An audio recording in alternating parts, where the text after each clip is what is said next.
How's it going, everybody? We're back for a high-risk day. I think this is probably either the first high-risk day or the first big one that we've been on the air. So we're tracking a system that is in Kansas and Oklahoma. And let me see if I can bring that up here real quick.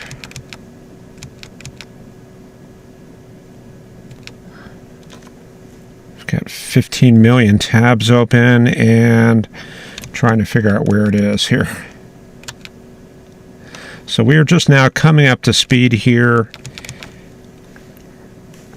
I'll just take you to digital atmosphere. We'll take a look at the general overview. So this is the 18Z data, and we're looking at plots across Oklahoma and Kansas. And what we see here is a very moist southerly flow coming up from Texas and the Gulf. We can see dew points here in the mid to upper 60s. Got 69 there around Watonga, 66 in Alva, and 68 at Wellington. And up to the north, we had talked about this last night, but we've got a warm front. Let's go a little bit further to the north, and there you can see the push of the cold air sweeping south from Manitoba and Ontario. Temperatures in the 50s there, widespread marginal VFR conditions. And so when that matches up with this very humid tropical air coming up off the Gulf, we are going to create a frontal zone. And that happens to be right here in the land of Oz. So I guess we're running from about St. Joseph down to just south of Abilene, Kansas, south of Salina, south of Dodge City, and looks like it's south of Lamar and Springfield, and in between Trinidad and Pueblo. And then that appears to bank up against the mountains right there. So north of that, there's the polar air mass, and if you want to go by the old designators, this would be continental polar air. Considerably modified, though. And then down to the south, we have our maritime tropical air mass. And mixed up in that air mass to the south, we also have a dry line. Okay, there's that front again. And you see the dry line. Maybe I'll give you a few minutes to see if you can locate it. Here, to make it easy, I'm going to add in the cold front. Probably don't have that perfect, but see if you can take a look there, and I will give you 60 seconds to find that dry line. Let me see if I have some timer music. I bet I do. Let's see here.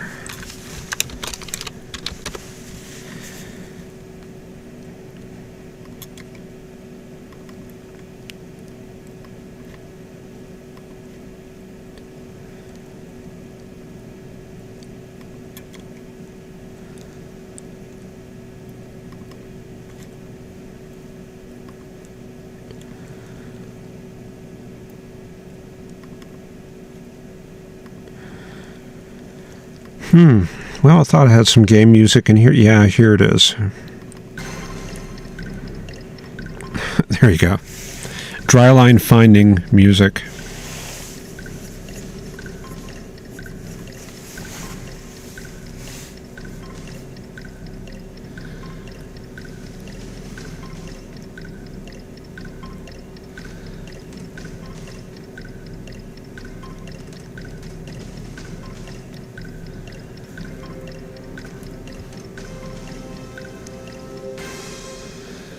Well, how'd you guys do?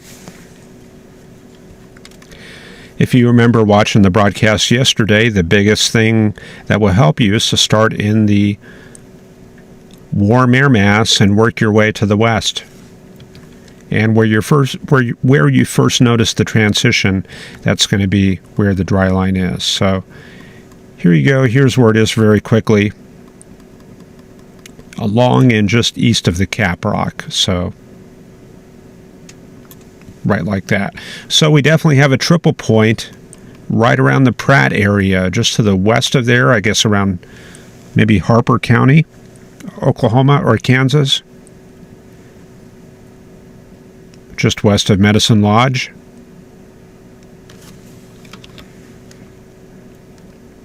So there's our dry line right there.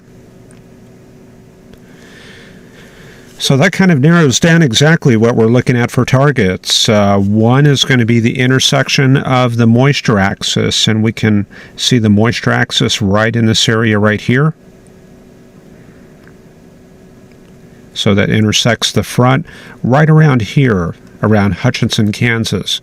So that is definitely in the running for a target.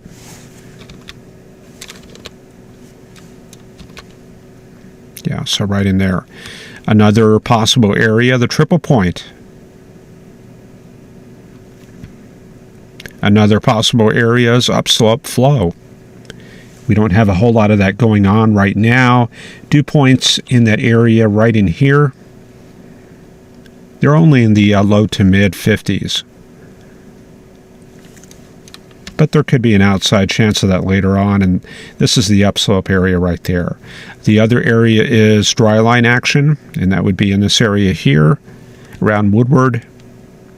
So you can kind of see where things all pile up, centered largely on the Pratt area, Kingman, Medicine Lodge, Alva, Buffalo, and Hutchinson. And just a quick look at kind of what I'm thinking is happening. I think we may see some development in this area in the next few hours. And that particular area, I think, is going to shift northward and produce a small window of severe weather in this area. And then when it gets into this colder air, then that should mostly shut down. And we could also see some thunderstorms out in the Oklahoma area. Okay, first thing we should do is look at some of the observed data. And for that, we're going to try to find our... Yeah, here we go. Let's try to find our satellite data.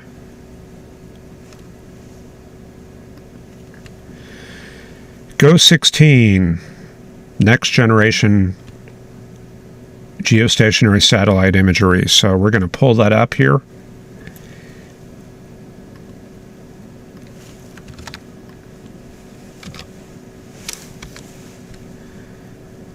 And I guess we'll give you some county outlines for that. Click that right there, and this will give us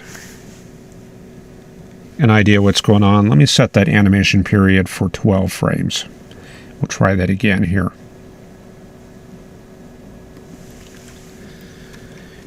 Okay, and so we're going to see our situation coming together.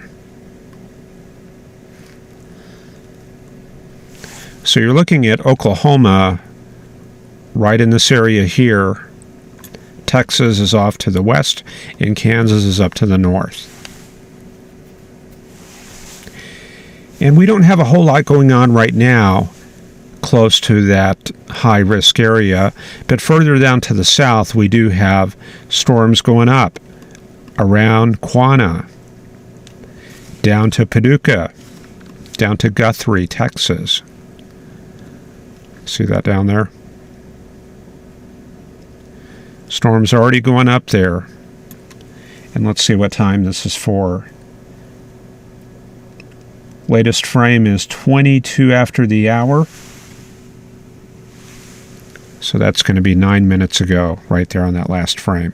So let me freeze frame that, and actually let me do a little adjustment here.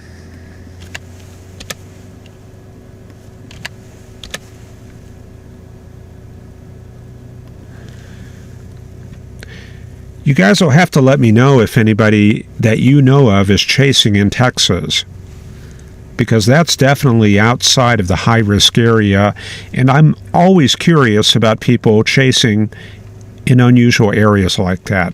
Those are kind of like the underdog storms, and to me, I think those are the most rewarding chase opportunities.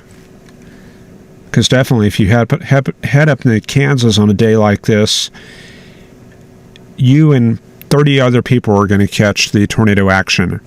But if you're down in Texas, it may just be you and 1 or 2 other people.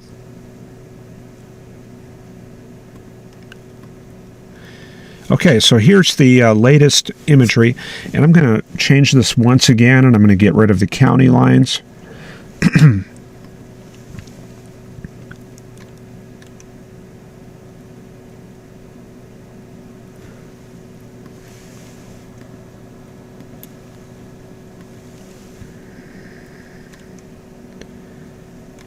Okay, so this will be a little bit easier to follow. Okay, this is the latest frame at 27 after. This is 5 minutes ago, thanks to Go16 imagery. And we can see 2 thunderstorms right here around the Altus area, another near Paducah and another near Guthrie. Let me take a quick look at the chat and make sure my audio's doing fine.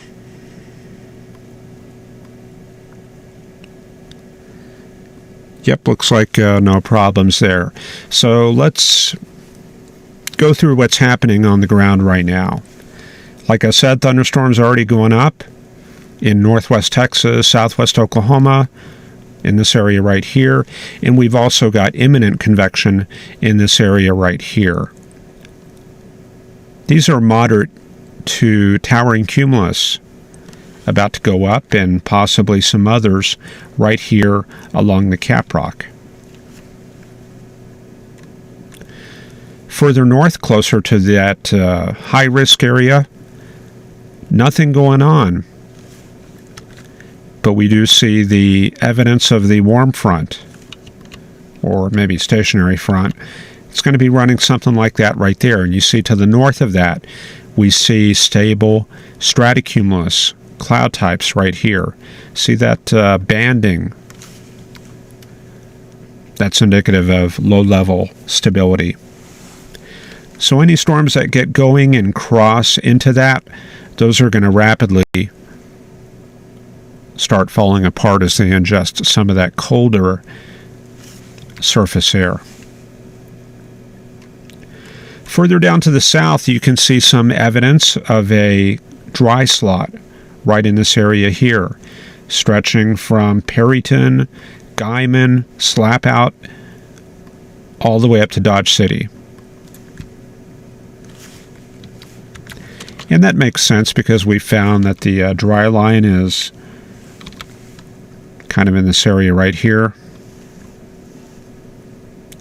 Okay, so we're slowly building consistency as we go. We can see a little bit of cirrus aloft right there, and that's suggesting that we have some upper-level dynamics moving over the area, helping to produce some upper lift and adiabatic cooling at the higher levels of the tropopause, and destabilizing things and increasing the lapse rates.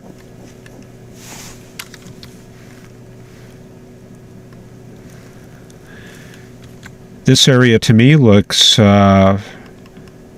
not too far away from initiation. We could see some cells going up right here. And I think that is going to be right in the Medicine Lodge area. Maybe just south of Pratt. So we're going to keep an eye on some of these areas right here. This area here also looks imminent. And then as we go further east, we pick up some of the more moist air formed up in the cloud streets. This is just cumulus spreading northward, and it looks like there's a little bit of vertical development on those clouds. little bit of banding here, indicative of some stability in the low levels. You can see some gravity waves here. And that's kind of what we have going on there right now. So let's look at the radar.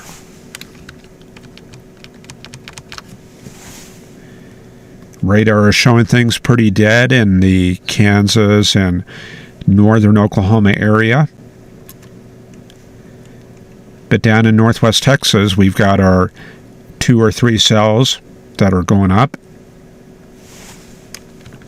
Here's that one right there near Altus, and the other near Guthrie, and this other near Paducah.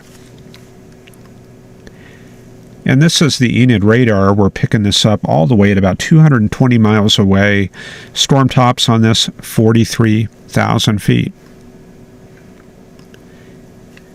Go up to higher tilts, and we're picking it up at 62,000 feet.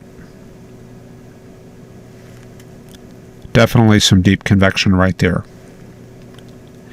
Go up to higher tilts. The Alta storm is detectable at 53,000 feet. Not quite up to 66, somewhere in between. But these storms are definitely hitting 60,000 feet, and that is higher than the level that the Concorde flew at back in the old days, and that was at 52 to 55,000 feet. So these are way up there, getting up to U-2 flying altitudes.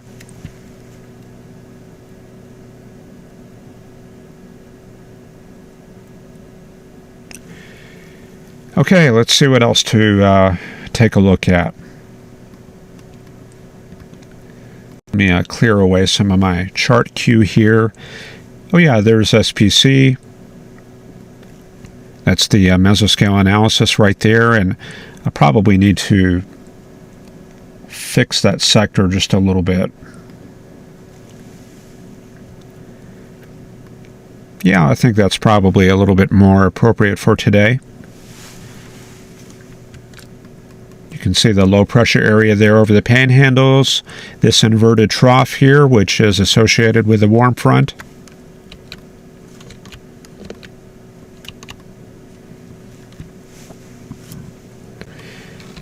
Then we're going to find our dry line right here, and so these cells around Paducah and Altus are definitely dry line storms.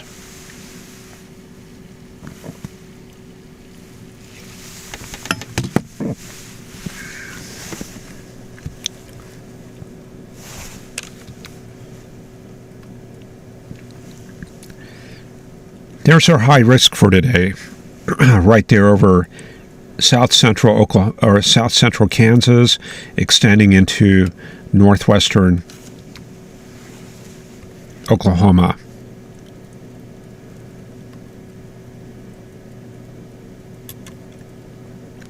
Let me see if I can pull that up a little bit closer. And sometimes it's helpful to put up the county outlines. That might make it a little bit too busy there, but barely touching on Enid there, barely down to Watonga and Sealing, and almost all the way to Woodward there. And keep in mind that we do have slight risk all the way down to Junction in San Angelo, and then a moderate risk all the way down to the Altus area. Tornado probability from SPC, they're kind of getting it right there on the bullseye of the high risk. Hail looks to be in the ballpark, elongated a little bit to the south where the higher cape is. And yeah, let's take a look at the cape there. We'll take a look at this plot here. This is from the rapid refresh model. And for that, we're going to go to thermodynamics. We're going to go with surface-based. Now, I think I'm going to mix the lowest 100 millibars. Let's go with a mixed layer. Okay, so we got readings widespread 3,000 and lots of 3,500. So that's definitely some hefty instability. Not extreme, but certainly some very large instability. And you'll notice a little bit of upslope out here in southeast Colorado. A little bit of, if you take the warm front or the stationary front up in this area right here, we've got some of this upslope flow. This is an area where the air mass is destabilizing a little bit, and we're squeaking out about 500 joules per kilogram, maybe even 1,000 will be in the cards later today.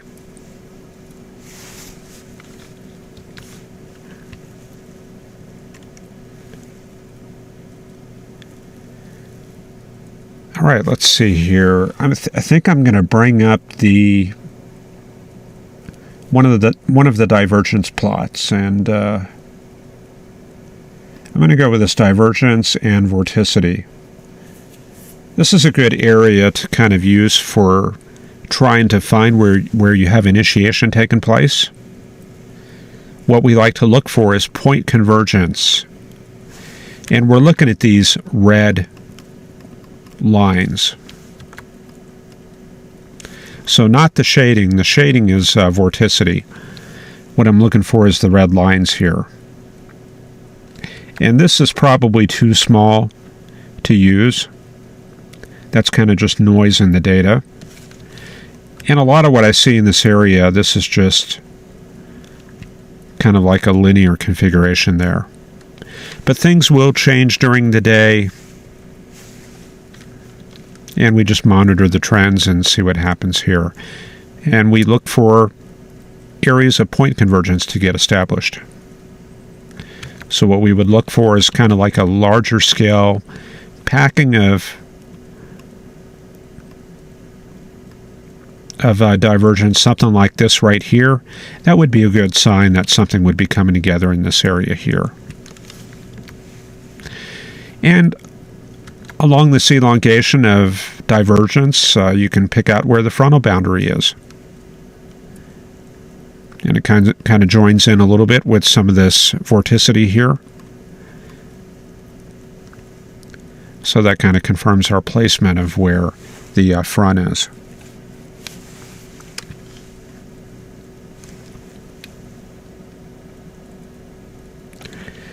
Okay, the dry line, we know that that's in the eastern Texas Panhandle, kind of in this area, and we do see a little bit of divergence along that.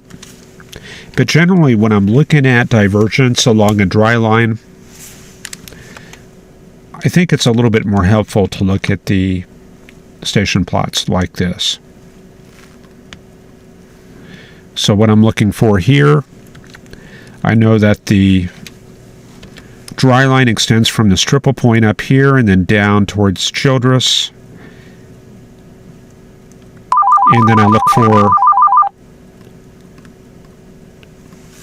flow coming together like that. Excuse me, I am running the hotline, so just give me a second.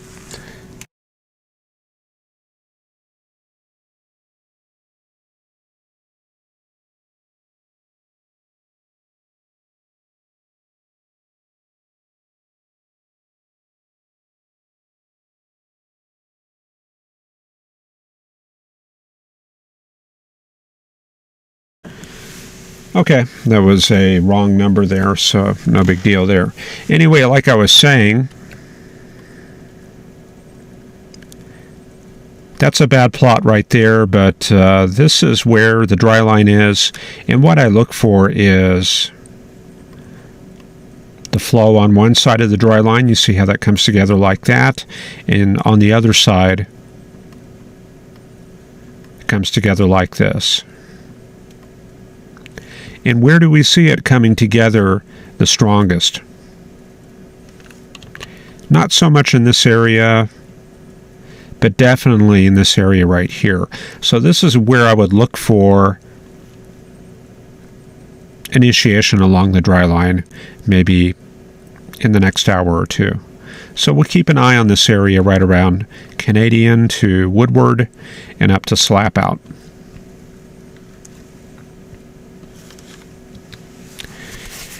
Okay, let's see here.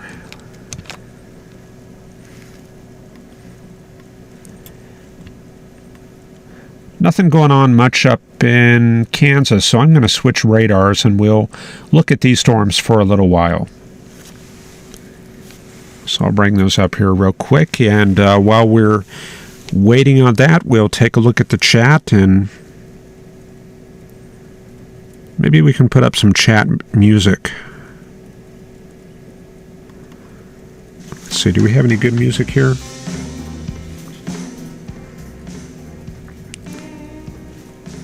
Yeah, we'll give that a shot. Okay. Wow, we got a pretty good crowd on this evening. Megan John here. Oh, hang on. That's vocal music. Let me get rid of that. Hang on a second, guys.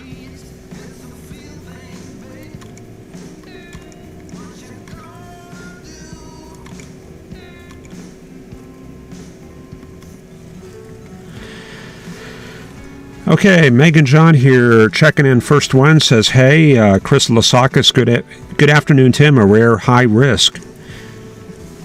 Jamie Hammonds, hello from Austin. Muggy and windy day. Yeah, and we can definitely see that outside here. That's all the moisture streaming north. And let's see here. Storms have passed back here in Minnesota. Back to colder temperatures for Megan John. Troy Kimmel. Good to see you, Troy. Checking in from Austin there. Alexi Pink. Alex Front checking in. Misty Sowards. Good chance for violent tornadoes today. Alex Front asking about this early initiation, what it means for later intensity. We'll work that out and figure that out. Cayo Delphi checking in, and Alex Front, LOL.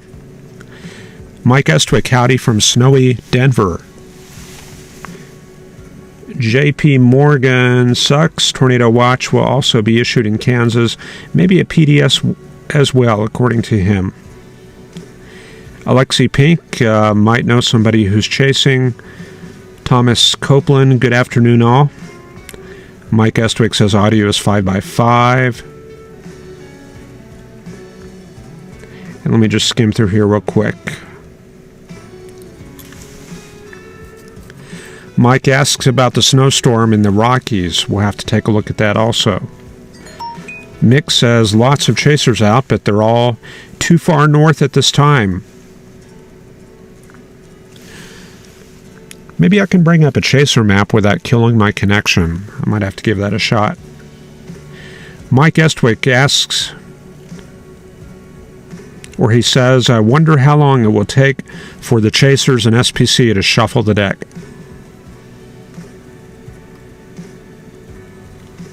Strong growth of those storms in only an hour, according to Mick.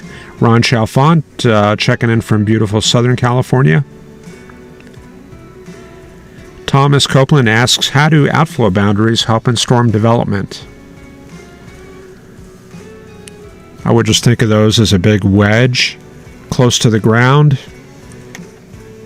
They produce convergence and force the air to rise. Raven Vasquez, hello from Arlington, Texas. Very muggy now, out chasing later.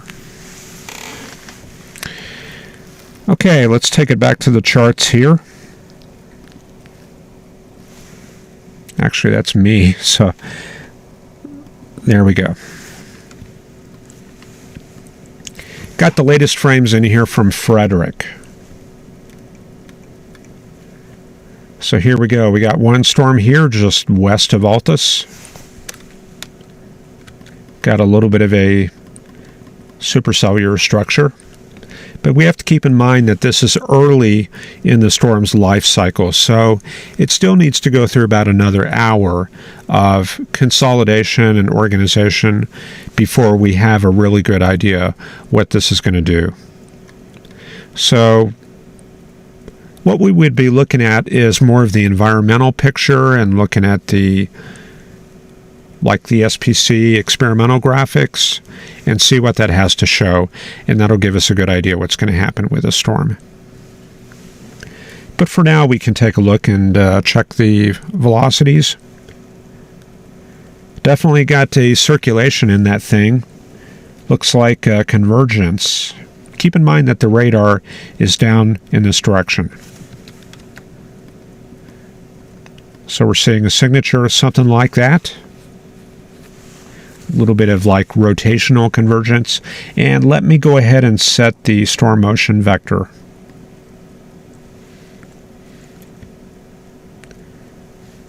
Okay, so we're a little bit more balanced out.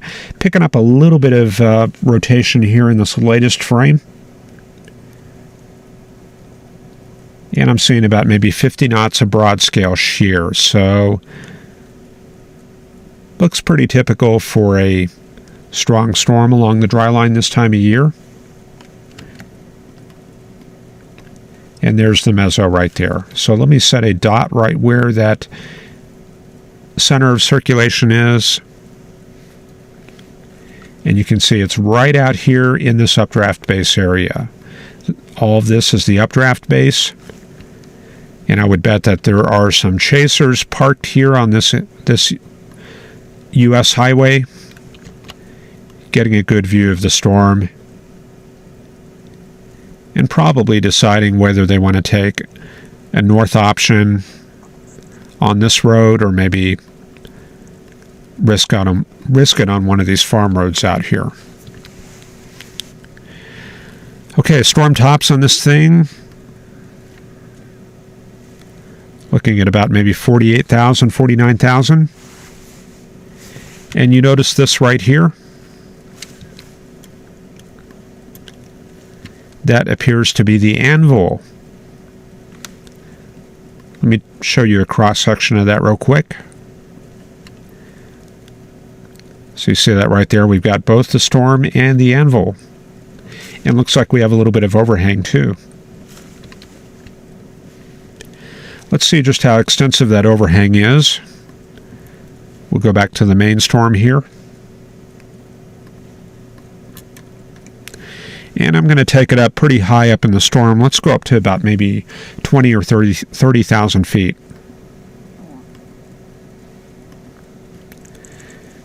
There you go. This is about 31,000 feet. I'm going to set a dot right here where we have this very high reflectivity. And we go back to the surface. And you see that it's right over this updraft area where this rain-free base is. So this storm definitely looks potent.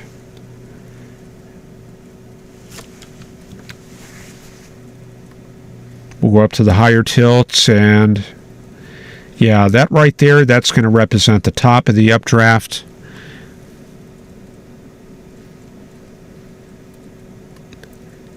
And there's one last look at the velocities on that.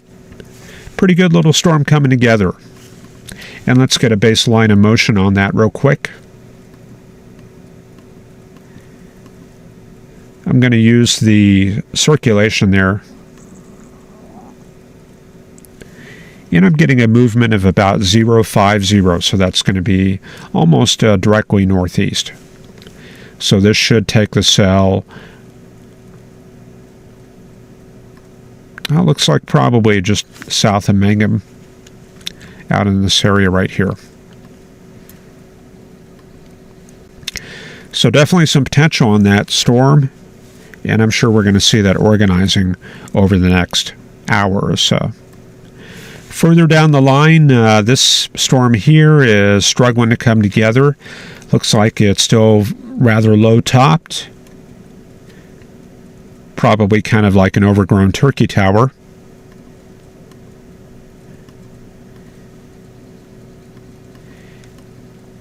And the highest reflectivity I'm seeing on that is about 37,000 feet right there. So there's the higher reflectivity aloft. Pretty much directly over the lower level reflectivities. Nothing to write home about, but it still has some potential. And then this is the Guthrie storm.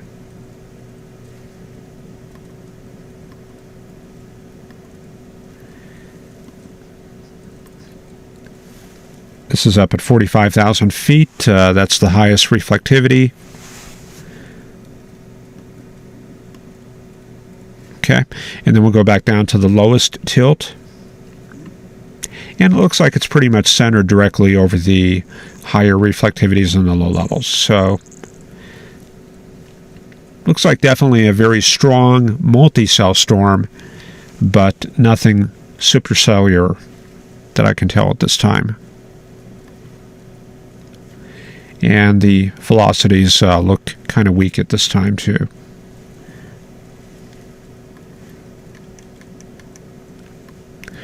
So this is going to be your high Cape storm most likely, and as we go north we get into the higher helicity storms. And this one looking pretty good already. So I would probably be looking at maybe getting in position for maybe watching a tornado, maybe in this area right here, just east of Mangum. And then potentially we could see that just rolling on up northeast towards Hobart. And then after that, who knows? It's kind of a wag, and it could also turn hard right. It's just too early to tell right now.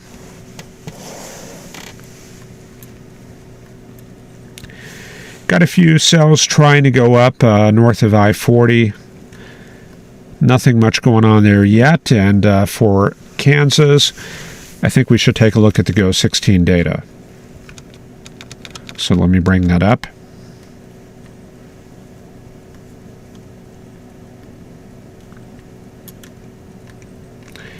Okay. The Marshall Space Flight Center site has to be manually refreshed, unfortunately, so let me do that real quick.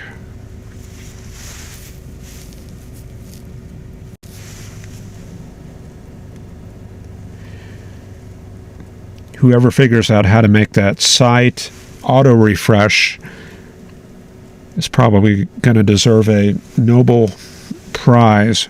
But there we go. Latest frame is 52 after, so we're looking at data that's only 7 minutes old. So not much going on in Kansas right now. Looks like a little bit more cirrus coming in, so we're getting a little bit more upper level lift. And some of the towers are starting to look a little bit more vertical around the Medicine Lodge to... Trying to think what the next town is over south of Pratt. Can't remember. I'm going to have to check my map. But this area right here, this is looking like a potential area for storm development. And this one, of course, north of I-40, we talked about that. And then along the Cap Rock, that would be our other area right there. So how to monitor, excuse me, how to monitor this for development. This is really where your composite reflectivity will help a lot. So let me switch over to Dodge City. And give me just a second here.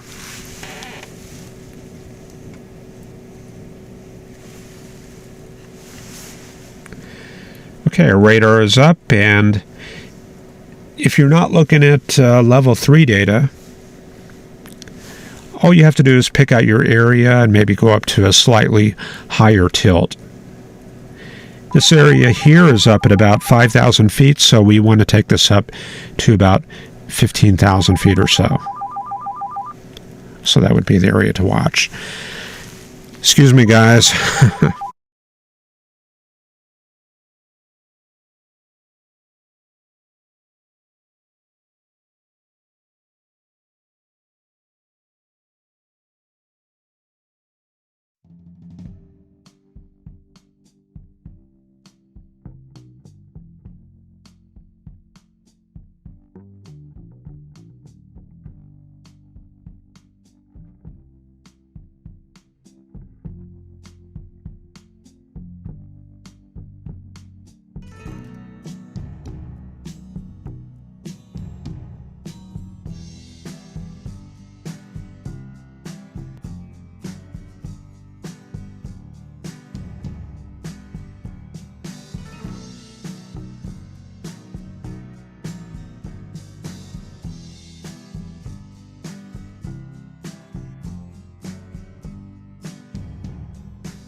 Okay, we're back. That was a Chase hotline call I was fielding there just now.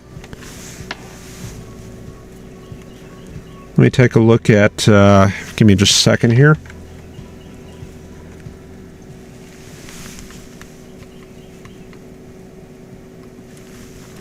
And get back to speed up with you guys. Let me take a look at the chat. We haven't really done much of that in a while. I guess I can play some chat music here. Let's see, do I have some good blues? Yeah, we'll give that a shot there. Okay, let's see here. Chat.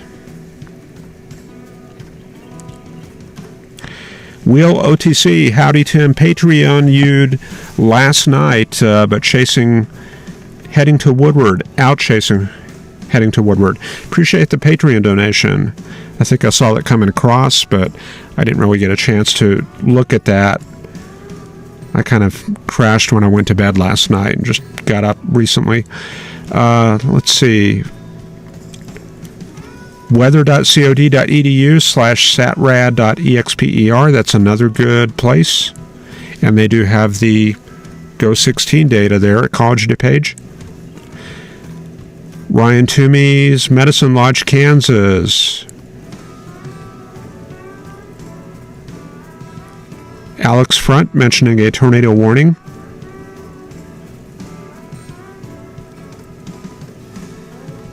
Sawyer, Kansas, just south of Pratt. I see people mentioning stuff here, but I'm not clear on what the discussion is about. But yeah, Cayo Delphi is right. I was on the phone this entire time.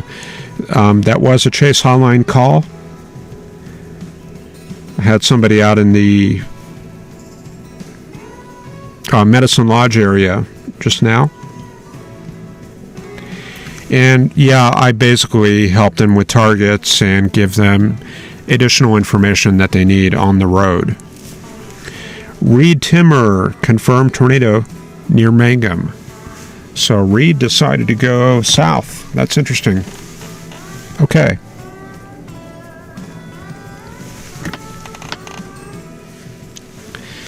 Let's take a look at what's going on further to the south, and let me get the latest update of the satellite loop.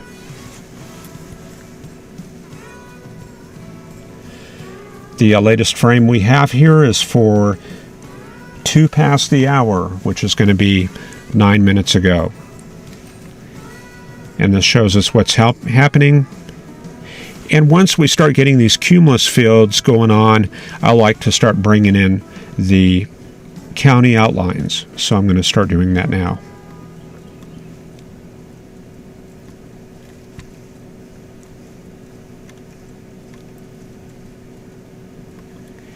And I'm going to go ahead and freeze frame it right here. And let me grab my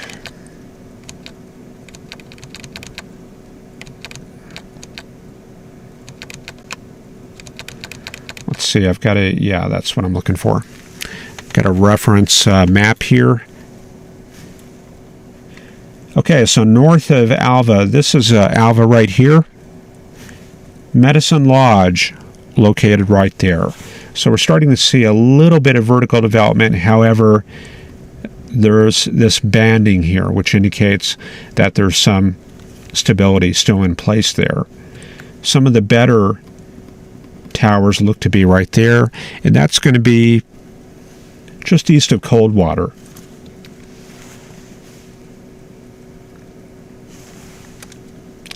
And then further down the line, we've got Gage. Right in that area right there. Looks like a new thunderstorm starting to go up there. And then, of course, others down the line around Cheyenne.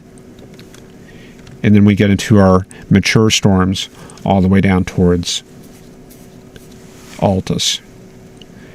So that's kind of what's going on right now at this time. So what we're looking at for right now, the big question is whether this stuff up here is going to initiate and how soon. Well, the best way to figure that out is to run the animation and look at trends over the past 30 minutes. So let's see what kind of trends we have. You can see we've started out with nothing going on right there. And then as the hour wore on, we see more and more vertical development right in this area. So definitely still some potential here for development. But let's take a look at the surface chart and see if that bears that out. The new data should be in, so let me get that loaded up.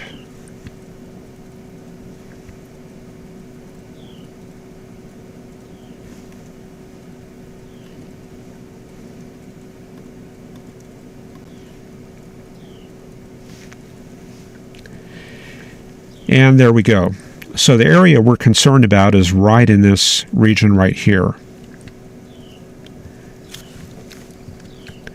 We've definitely got some synoptic scale convergence.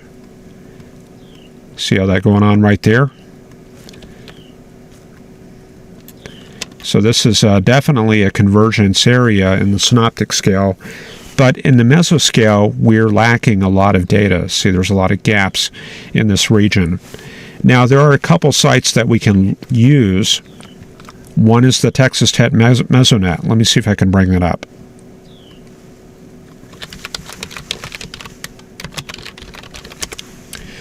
The Oklahoma Mesonet is one I would be looking at, but I don't think they go north into Kansas. So that's not very helpful. Okay, Texas Tech only goes up to Alva. Nothing any further north than that. However, there is a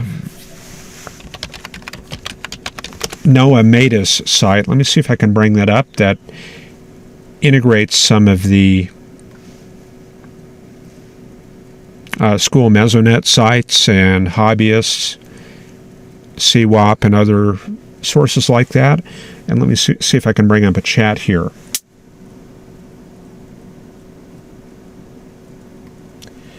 Now they have kind of they've kind of moved their site around, and I don't have the newest links on this, so let me see if I can get into this quickly.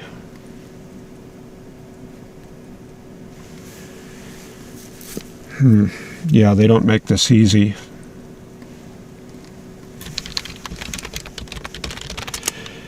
MATIS surface plot.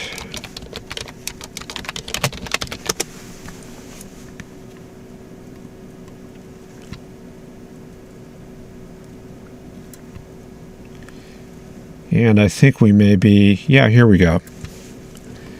So if you want to give this a shot, this is going to be matis-data.incep.noaa.gov. And let's zoom that in on our target area.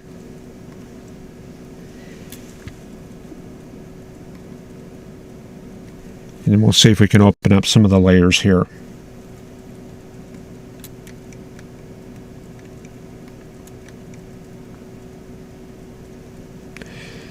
So essentially what I'm trying to do here is I'm trying to figure out what kind of convergence we have in the mesoscale, because that's going to determine how close we are to initiation in southern Kansas.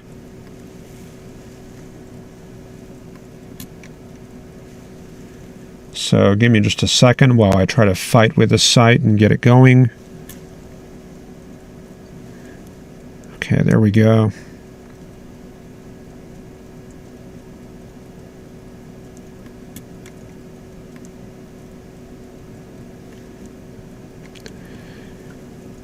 It does look like there's not a whole lot of data in this area. There's a huge gap right in that region that we're watching here.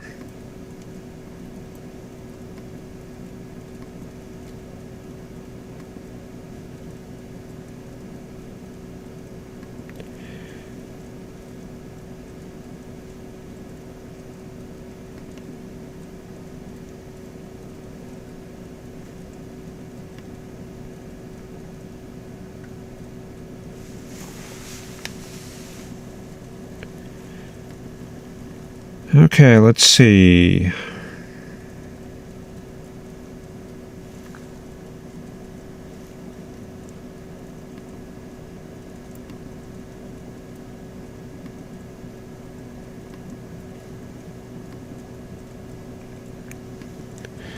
For whatever reason, I'm not having much luck working this site. Okay, we've got wind direction plots here, but the format that they're displaying this in is not helpful at all. Okay, so what I'm going to do is I'm going to go to Weather Underground.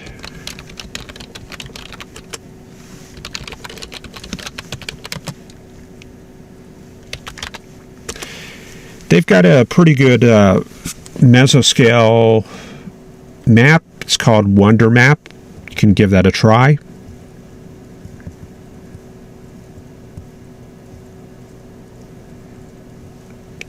And there we go.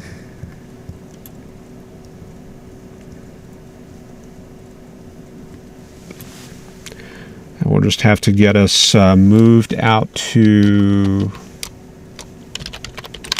Kansas.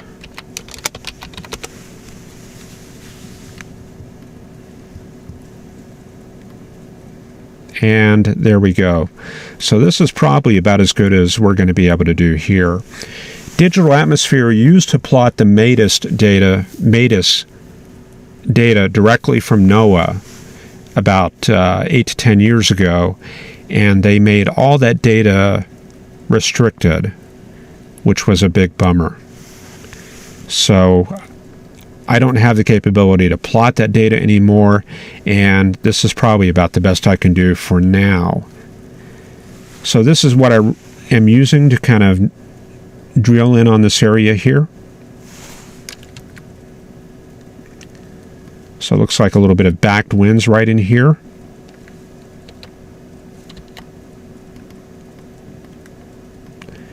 So I'm not too sure how useful this is going to be. The data here is a little bit noisy, and we're lacking a lot of plots in this area right here. So what are we going to do? Let's see here.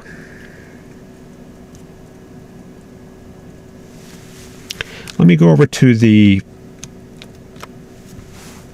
Dodge City radar, and we'll just take a quick look and see if there's any convection going up right now. Okay, no towers going up in this area right now. And then we're going to switch over to the GO16 data.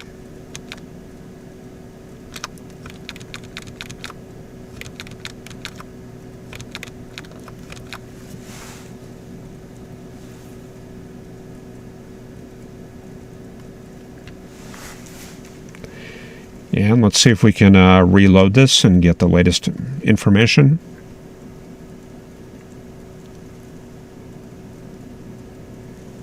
Okay, we got some data from 12 after the hour, so that's about 9 minutes old.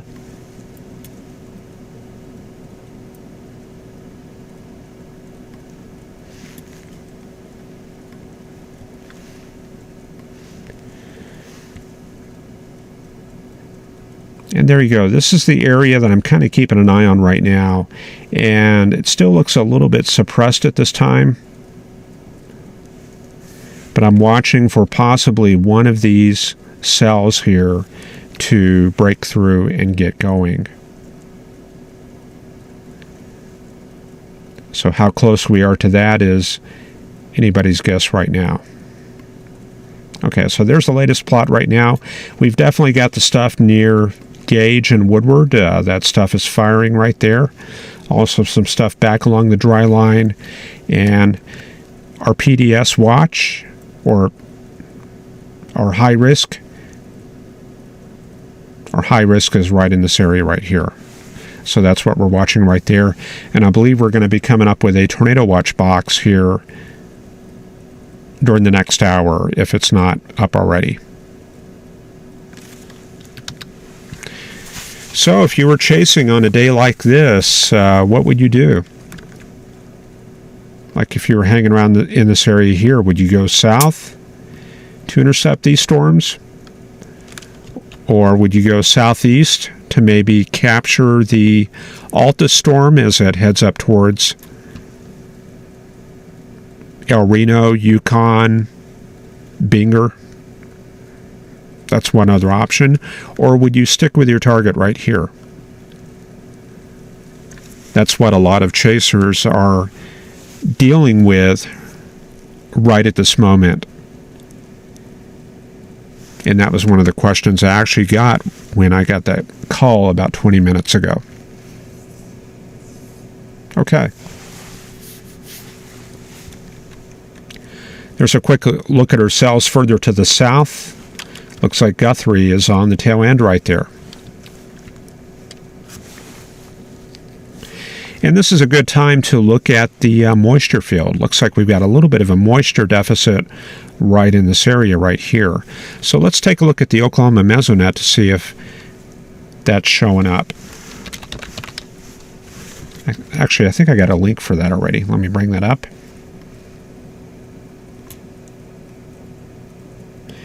If you want to use my links page, you're welcome to do so. It's going to be weathergraphics.com/WX. Very easy to get to. So there's the Oklahoma Mesonet plot right there. This is 15 after the hour, so this is 10 minutes ago. And let's see if we have a moisture deficit in this area. It appears we don't have a moisture deficit. We've got dew point 65, but it may be on... Yeah, actually it may be slightly suppressed in this area, but the temperatures are a little bit cooler in this area. And it's very possible that the moisture depth is also a bit lower there. And as we go further north, we can kind of sample a little bit about that, little bit of that area up near Coldwater, and we see a 68-degree dew point just north of the border. 67, so I think we actually are pretty much primed for something to go up in this area right here.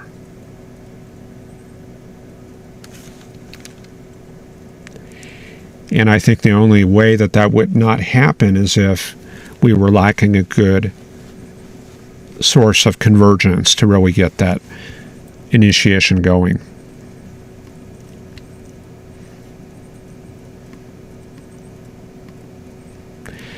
Okay, there's the radar at this time, and one product that I want to suggest that you guys use, and we'll go to College of DuPage here.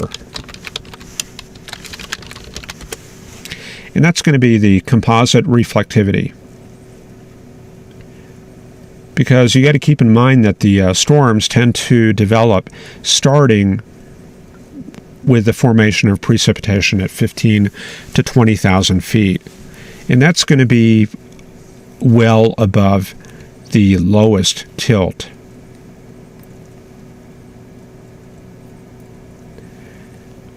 So what you can do is you can go to a site right close to that area, and then under product menu you would choose, okay, you see they have base reflectivity here, tilt 1 and all that. You would scroll down and pick out the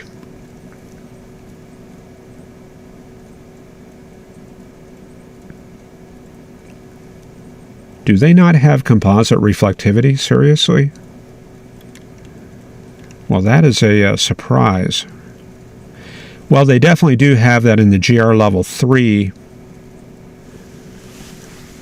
Or you can just go to weather.gov and get the products that way. So I'll just go ahead and run over there and do that real quick.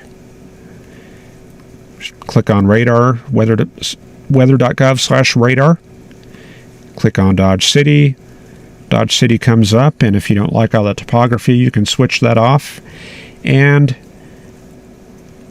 on the left here, you will see composite and base. And composite is what you're going to want when you're waiting for convection to start going up, because your very first echoes are going to start, if they're up at tilt 3, tilt 4, they're going to show up on this product here. So this is the area that we're watching right here. Okay. Let me take a quick look at the chat and see what people were talking about.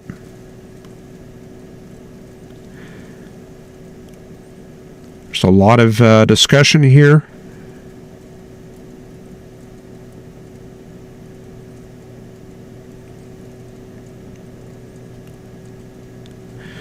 Weather Channel showing a tornado on the ground on the live feed in Jackson County. Does anybody know where chasers might be live streaming at this moment from Cayo Delphi? Ryan Toomeys is talking about Enid, Woodward, Alva for chaser positions. Alex Front says that tornado just roped out. Ryan mentions some chaser positions south of Dodge City off Highway 54. And he also says that News 9 out of Oklahoma City, David Payne's crew, is now out live streaming.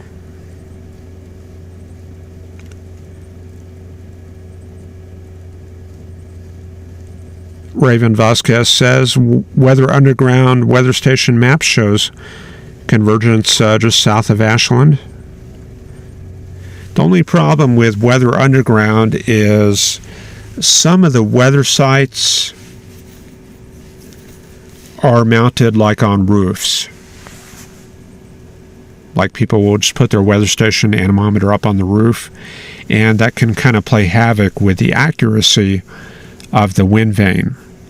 So that's something you have to keep in mind, and that's usually the reason I'll go to the actual original raw data and look for consistency. So that's always kind of a good idea when you're using those sites there.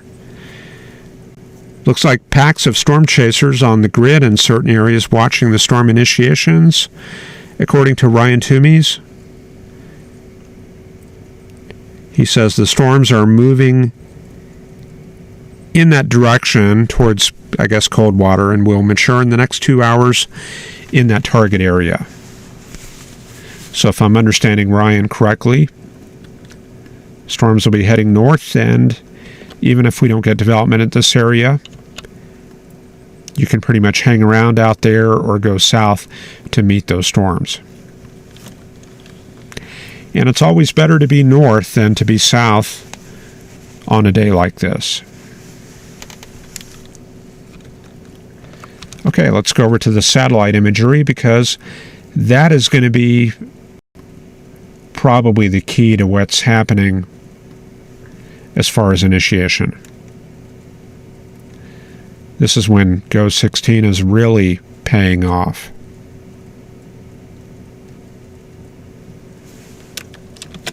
So here we go with a reload.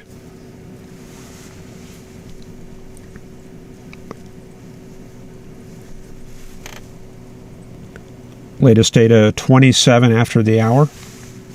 So that's 4 minutes ago.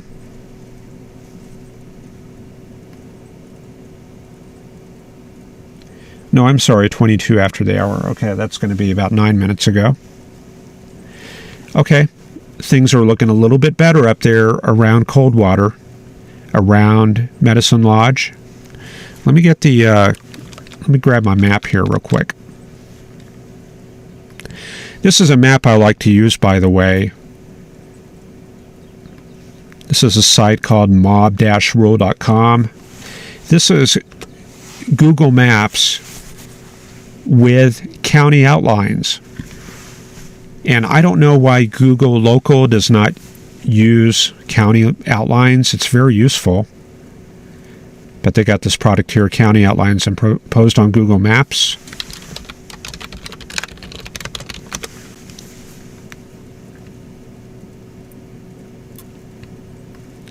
And then we just zoom that out a little bit. And then we see the county lines come up, and as you move around,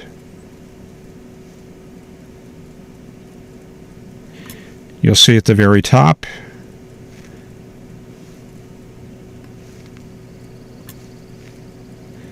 the county names come up.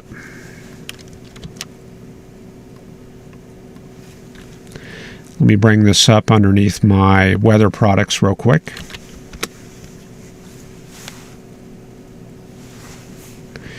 So we are getting pretty close to initiation in that high-risk area.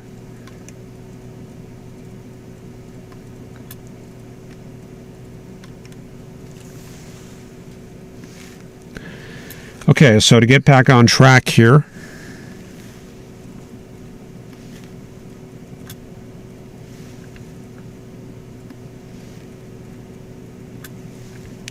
here's our imagery, and you can see that these cumulus clouds here are starting to get shadowing. You see right here, a little bit of shadowing.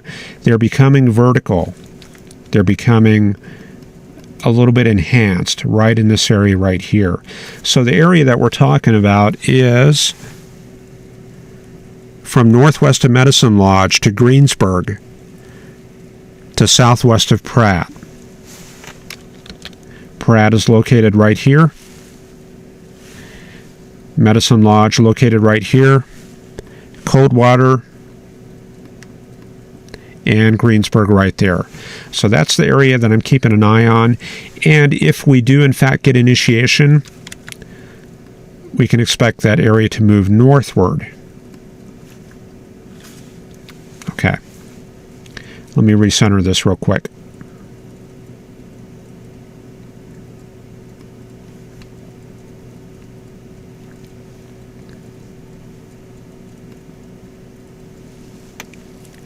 Okay, we got a new frame here for 27 minutes past the hour. Okay, so we're watching this area here, northwest of Medicine Lodge to Greensburg. The warm front, or the actual polar front, is located right in this area here. So if we do get initiation right there, that's going to move northward towards the front. And the winds along these fronts do tend to be a little bit backed. And the cold air is a little bit shallow north of the warm front. So what you're going to do is locally increase your storm relative helicity. And that's going to give you a window of tornado development. So this is the area I would be concerned about right there. So we're looking at maybe Hutchinson to St. John, Pratt, Greensburg, Kinsley, Larned. Then we've got this other area out a little bit further to the east.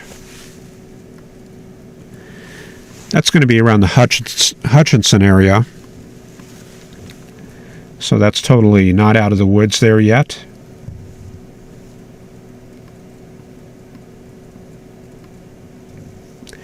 And then further to the south, these storms are looking a little bit more mature.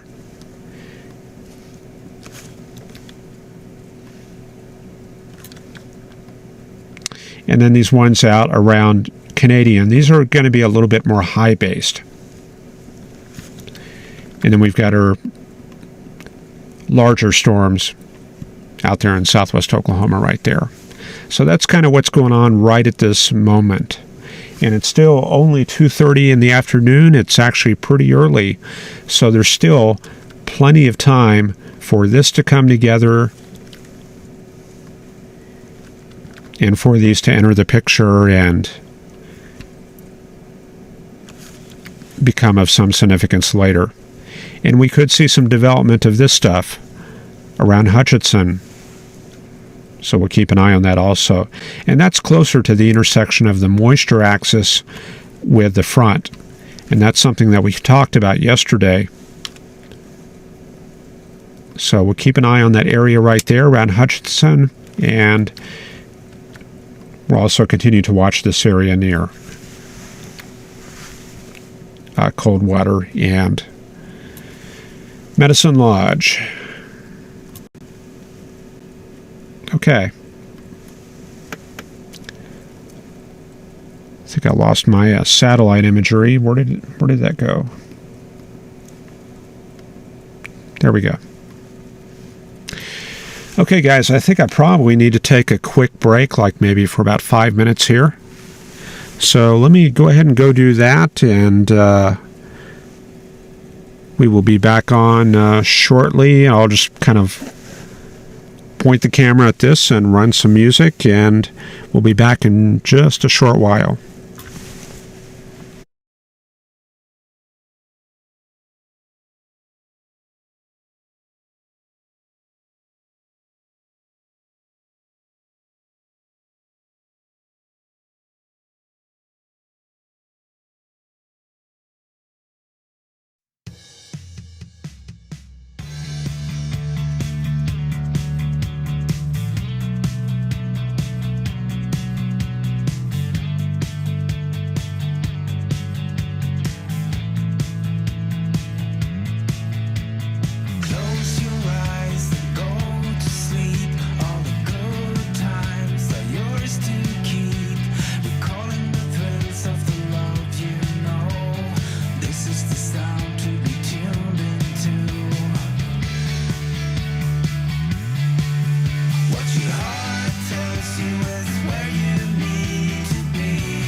steer on a high-speed journey to somewhere.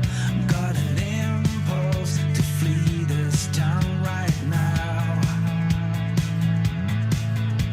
The light goes on and off each day, looking for a pin, a stack of hay, recalling the thrills of the love you know. This is the sound to be tuned into. What your heart tells you is where you need to be. What your heart tells you is what you need to see. Never settle for anything less than everything. Never settle for anything less than everything.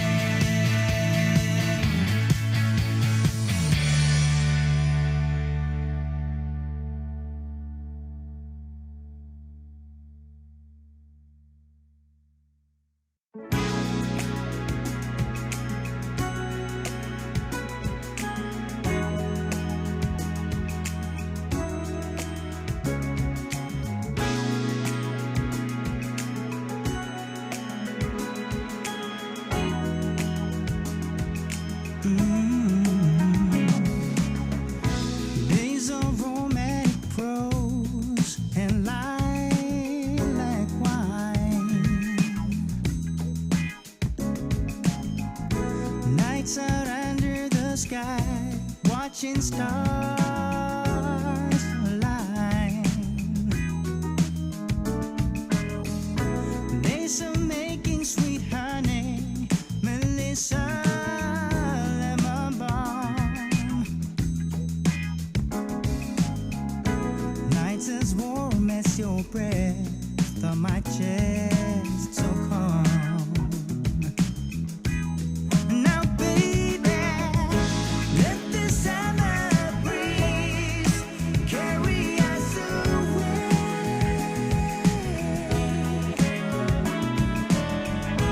Let the summer breeze carry us away. Baby, to a place where the sun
Hey, good afternoon.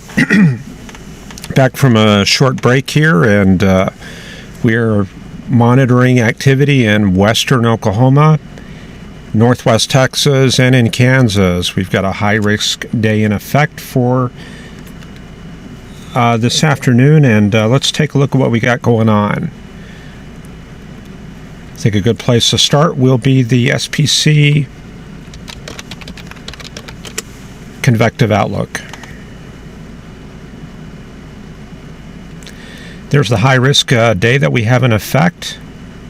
We can see that stretching from about the Hutchinson, Pratt area south to about Woodward and Enid.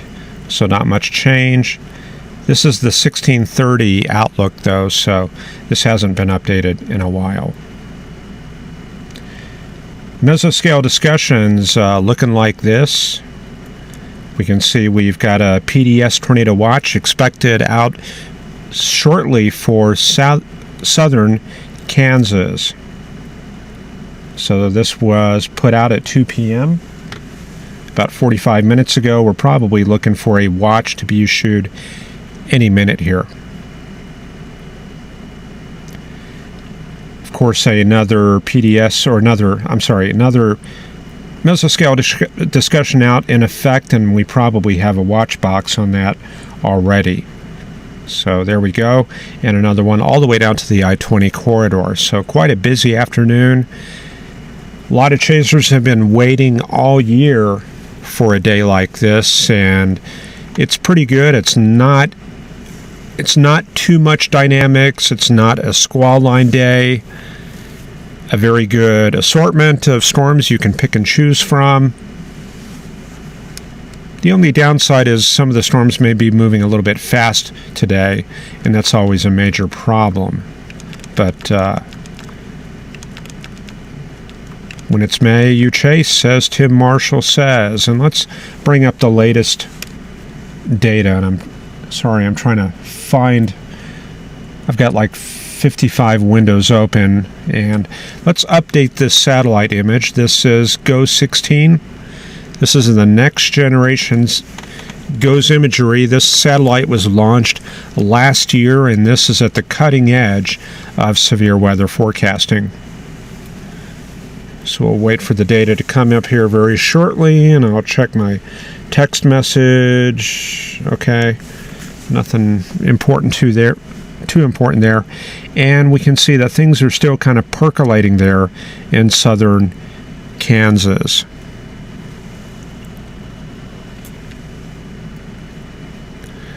So here we go. Here's the situation there in southern Kansas. And the area that I'm talking about is right here. We've got this little area of enhanced cumulus right around the Pratt area, and that's slowly drifting northward toward this frontal zone that runs from about Dodge City up to Hutchinson. This area right in this region right here, that's an area of very high storm relative helicity. So if these storms do get going, there's going to be some significant tornado potential as those cross into that higher storm relative helicity air. So that's one ingredient that these storms have that the ones down to the south do not. However, obviously these are more of a sure thing. We've got storms already in progress all the way from Gage down to Mangum. This area was pretty hard hit yesterday. Other cells all the way down to the Paducah and Crowell area. Let's take a look at the radar here real quick. This is the main storm of the hour at this time, just southwest of Hobart. So we've got a definite supercell structure on this storm. Got a tornado warning on that. And let's take a look at that tornado warning. We've got radar indicated rotation. So presumably we've got spotters and chasers out on that watching, but Apparently nothing conclusive has been observed on this storm yet. But let's zoom in on that real quick. There's our supercell storm. You probably recognize the updraft area located right there. We can take a quick look at overhang. Let's go up to our higher tilts here. Yeah, definitely quite a bit of overhang on this storm right there. This is up at about 48,000 feet. I'm going to set a dot right there.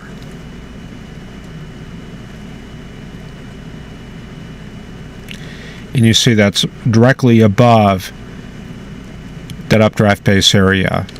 And on the other side, we've got that hook shape. And let's check out the storm relative motions. Where I've put that dot right there, we see what looks like cyclonic rotation. Keep in mind the radar is to the southeast. We've got flow away from the radar right here and flow towards the radar right there. And that paints out an area of cyclonic rotation. However, the magnitude of that rotation does not look particularly strong. I'm seeing about maybe 55 in and maybe about, let's see here, 17, 15 out. So that's only going to be about 60 or 70 knots of rotation there. And that's broad scale rotation. I don't see anything in here that looks like a tornado at this time. Latest frame came in and continuing to see that broad scale rotation.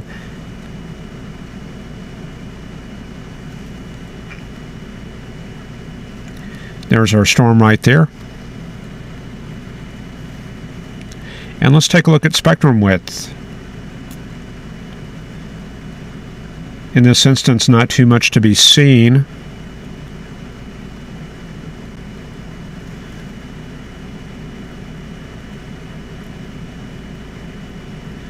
So I'm going to go to storm relative velocity and take a look at some of the higher tilts. Of course, one thing you have to keep in mind when you go up to the higher tilts is a lot of times the times will be older. In this case, we're looking at data for 48 minutes past the hour. This is for 53 past the hour. A big change there. But you can kind of still use it to kind of figure out what's going on. We can see that up at about 12,000 feet, we do have some pretty good rotation. Looks like some good gate-to-gate shear. About 70 knots of rotation there. So a storm like this would have the potential for a tornado. So that looks pretty compact up there at about 12,000 feet. Then as we go higher into the storm, we see more broad scale rotation, and then finally that evolves into the classic divergent signature.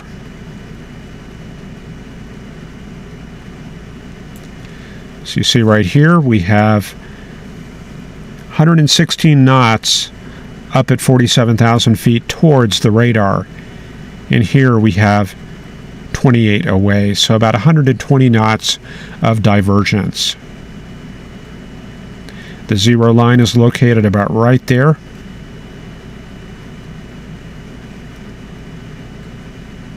And that is just about directly over the rain-free base.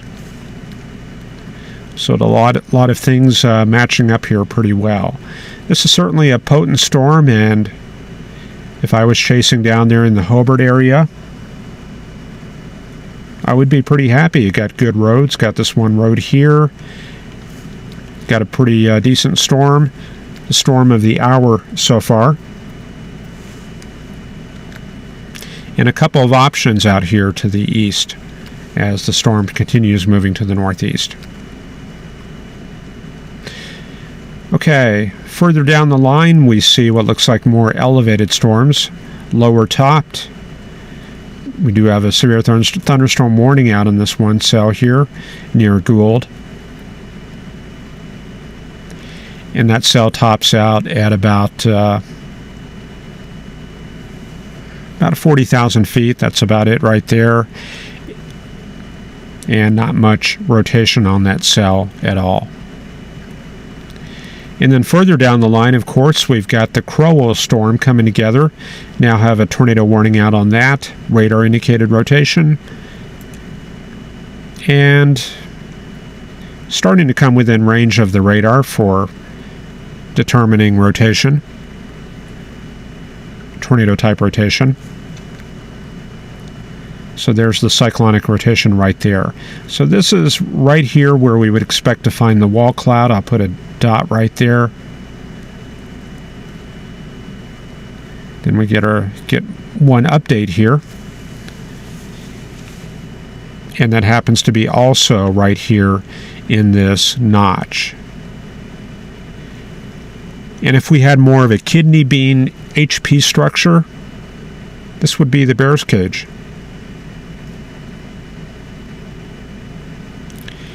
This storm also has overhang. Again, we're looking at the Crowell, Texas storm.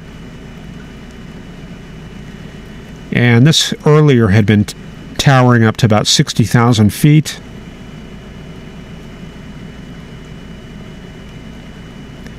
And we're seeing some pretty strong reflectivities on that right now. This is up at about 49,000 feet here.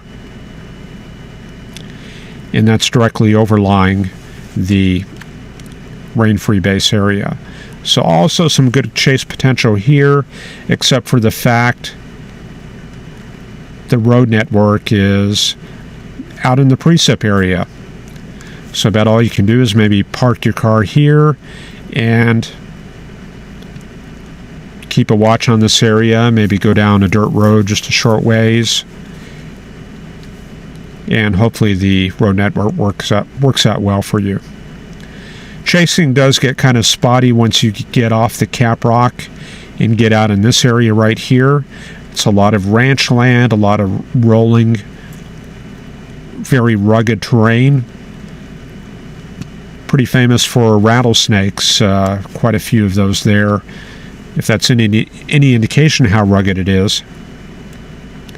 So chasing can definitely be a challenge out here. A little bit more farmland in this region though, so that should help with the visibility on this Crowell storm as it moves toward Vernon. Okay, so we covered the Hobart storm, and I'll just take a quick look at the storm relative velocity. Looks like we've picked up a pretty good couplet here, and this would be indicative of tornadic rotation. See how tight that is. So we're looking at about 110 knots of very close rotation. I'm going to put a dot right there. That's going to be just about, about 1 or 2 miles southeast of Lone Wolf, and about 7 miles west-southwest of Hobart. And that's going to come up on State Highway 9. So there's where we have that strong rotation. Let me check that out one more time.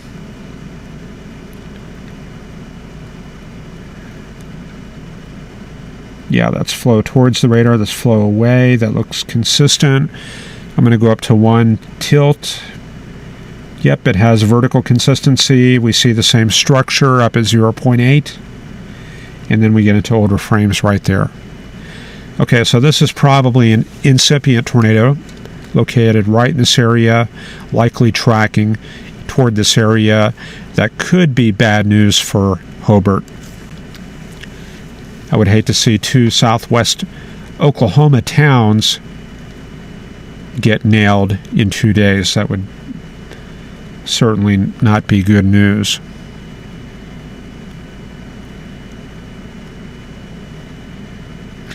Okay, let me get a quick baseline of motion on this.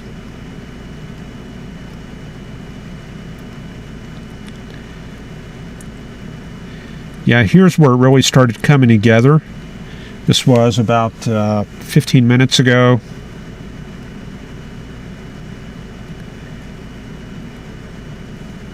Then we kind of lost it right there, and then picked it up right there.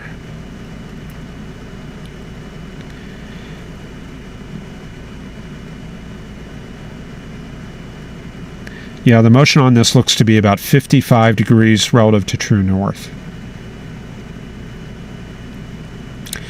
So that's going to take it through just north of Hobart and up toward this road intersection between Highway 9 and US Highway 183. Okay, let's head back up north and take a look at what's going on in that area.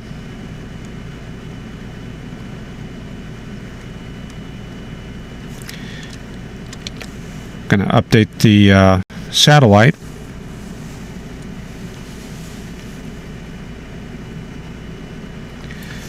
Latest satellite imagery we have is for 52 after the hour, which is about 10 minutes old.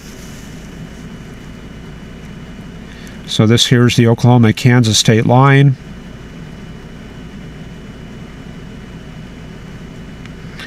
And looks like things are getting a little bit more vertical in this area. Let me grab my county map here. Even though I may know a lot about forecasting, I just don't have all the counties memorized all the time. Let's see here.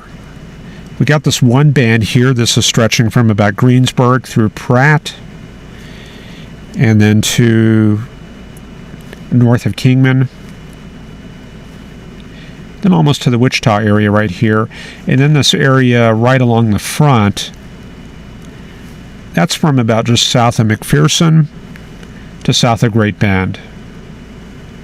So this still has a little ways to go. I think we're going to see continued vertical motion on that and the possibility for initiation in that area.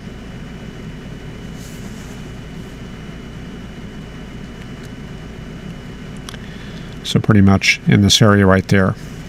And if that doesn't come together, we're going to have some cells coming out of Oklahoma. And that could certainly interact with the boundary up to the north, because things are not going to be shutting down for another 4 hours or so.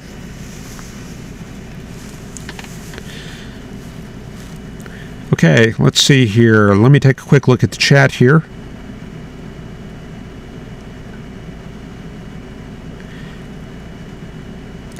Some very photogenic live feeds. Yep, we've almost certainly have chasers out there.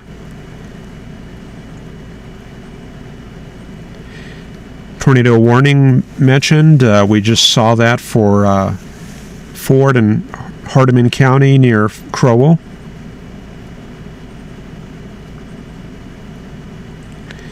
And Troy Kimmel mentioned Hobart reported pressure falling rapidly. Automated mode, no human input.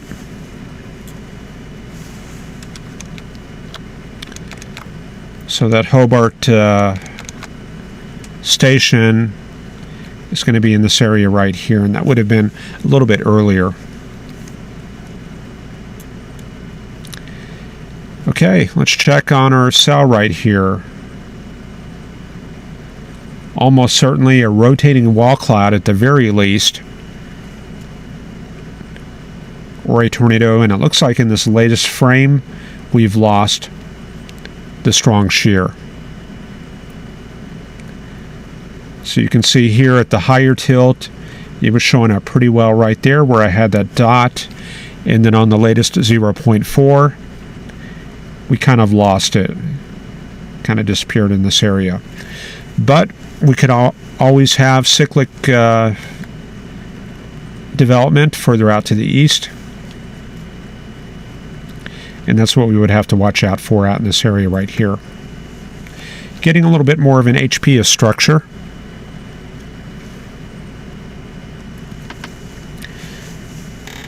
Storm is getting a little bit rain wrapped there.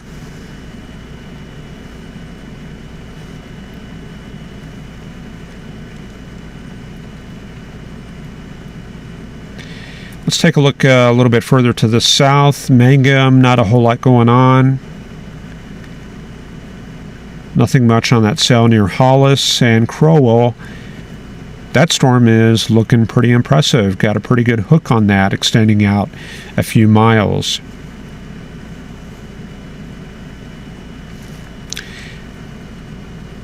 Let me switch my window. Let me move this around a little bit so you can see the times. I figure a few of you may want to take a look at that stuff. See, what I want to try to do is I want to put down at the bottom, I want to try to put the readout of the velocity and to put the time up here. And I don't think I can, well, maybe I can do that.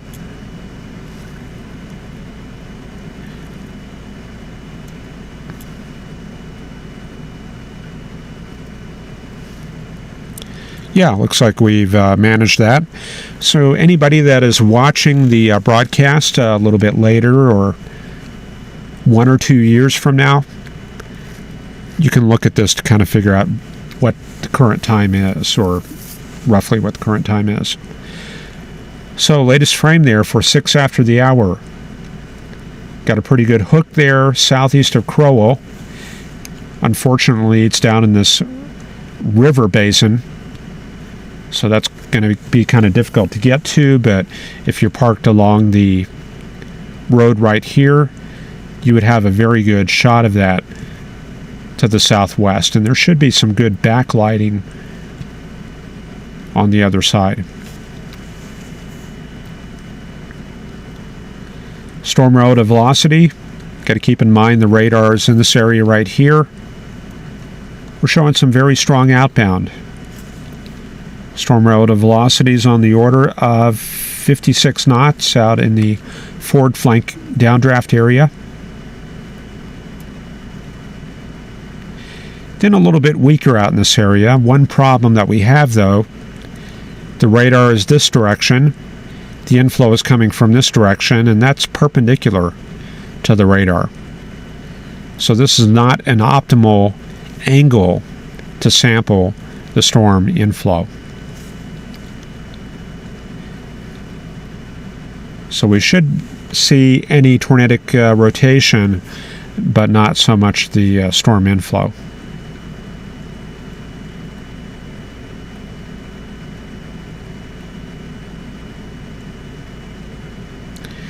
Okay, no clear signatures here of tornadogenesis. What I do see here is the meso. Actually, yeah, there's something a little bit here. We have to keep in mind we're pretty far from the radar.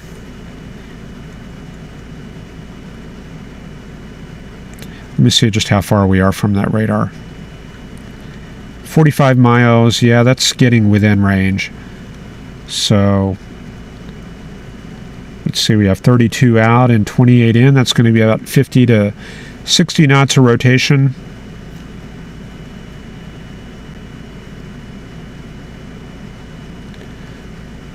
There's the latest frame right there.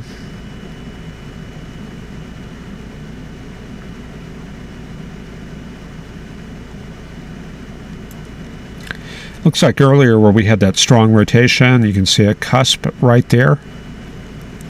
Spectrum width picking up a little bit of something right there, and then we kind of lost that on the latest frame. Looks like maybe that cusp breaks up a little bit, and the reflectivity is looking a little bit weaker. Looks like maybe a little bit of redevelopment out in this area right here.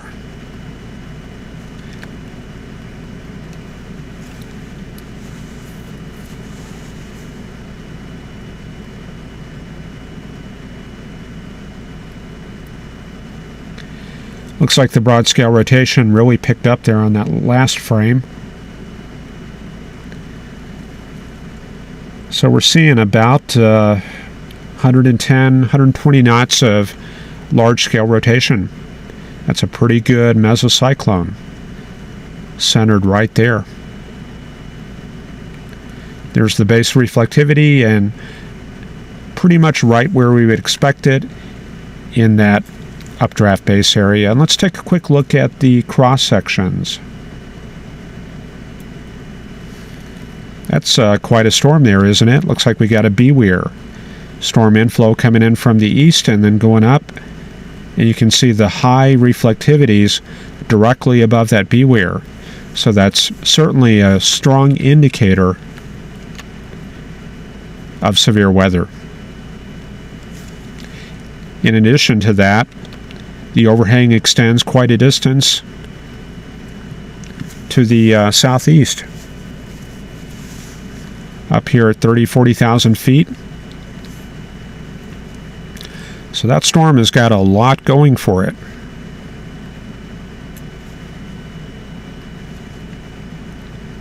Okay, let's see what's happening elsewhere. There's our Hobart storm. I think it's just kind of reorganizing right now. Looks a little bit weaker right now. Storm relative velocity looking like this. This looks to be where our broad meso is.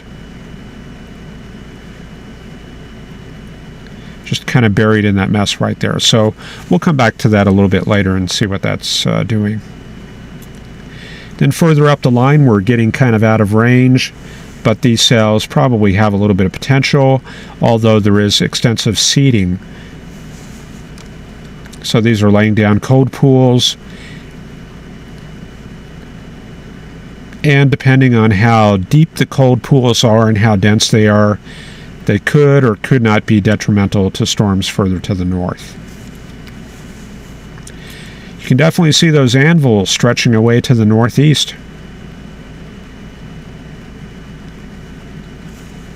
So that gives you a little bit of an idea where your storm motion is. And then further to the north, looks like not picking up any echoes north of the Kansas border.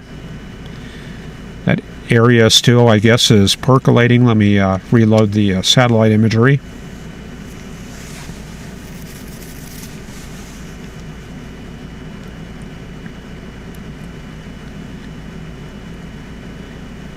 So yeah, it's still looking a little bit more vertical. It's still trying.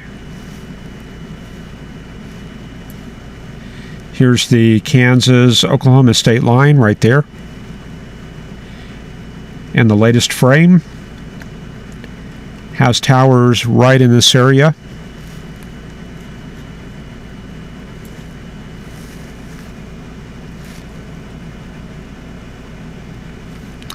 Pratt, Kansas is located right here. So we're talking just a little bit north of Pratt. Southeast of Kinsley, right in this area right here. Looks like a couple of other potential towers trying to go, but the main area of low-level forcing appears to be in this area right here. So gradually moving northward, and I would think we would probably see some storms go up within the next hour or two in this area right here.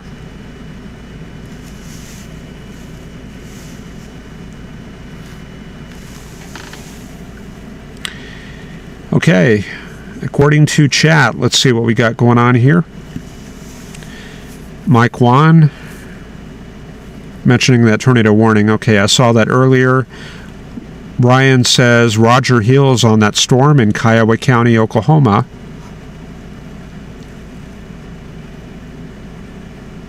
And mentions the city of Hobart is right off 183.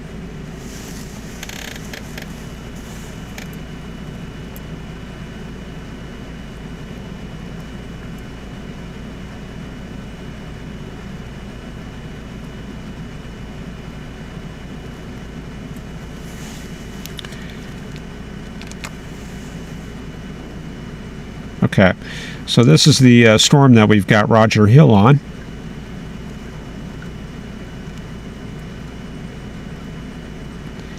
And this appears to be really going to town. I'm really curious if we've got any chasers on that storm.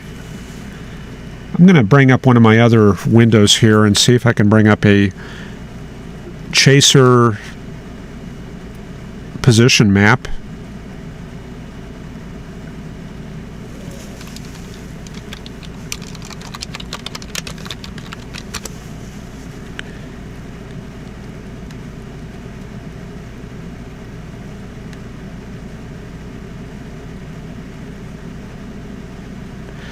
Now, of course, I'm not really authorized to bring up the streams, so I'm not going to do that. But if there's a map, we certainly want to take a look at that. And I'm taking a quick look at the splash screen with a bunch of different feeds, and it looks like a lot of chasers right now are in the process of relocating. I can see Channel 5 in Oklahoma City is on a storm. Jason Weingart, Justin Wenzel, they're on a storm. A lot of other people are apparently repositioning right now. Okay, so I've got a little storm chaser map, and I'm going to show that to you in just a second. And this will show the distribution of chasers out today at this time. So there you go. It's kind of an even mix between northwest Oklahoma and Kansas and southwestern Oklahoma. And looks like a couple people might have... Well, actually, it looks like we got nobody on the southern storm.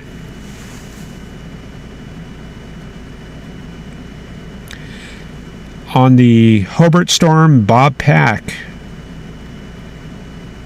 Mike Potter, Brett Hendrickson, Aaron J. Jack. And just off to the east side, can't seem to click on this name here. In between, we've got Larry Gallant. Haven't heard of that name.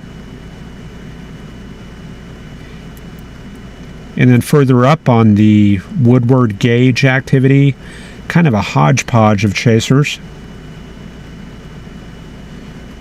Oliver Grieve, Dwayne Kerr, Tornado Tech.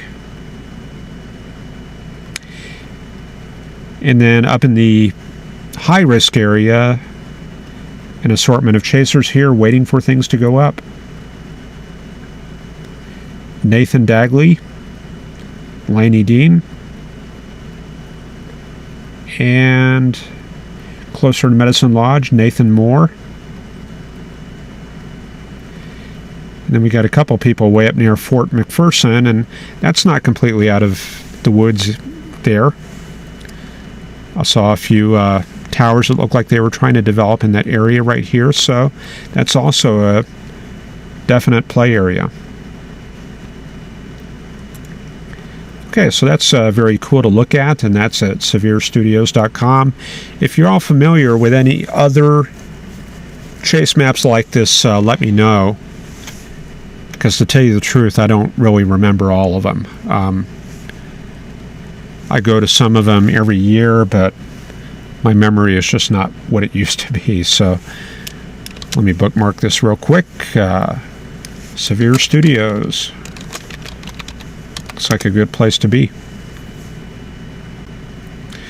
So this is probably a good time to bring up the radar, and let me do that, or I'm sorry, the satellite, and let's get that going. Here we go.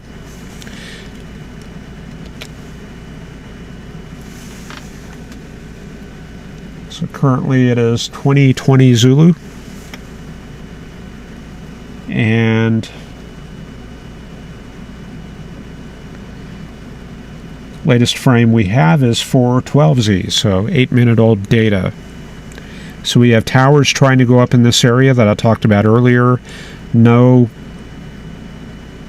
immediate candidates yet at this time.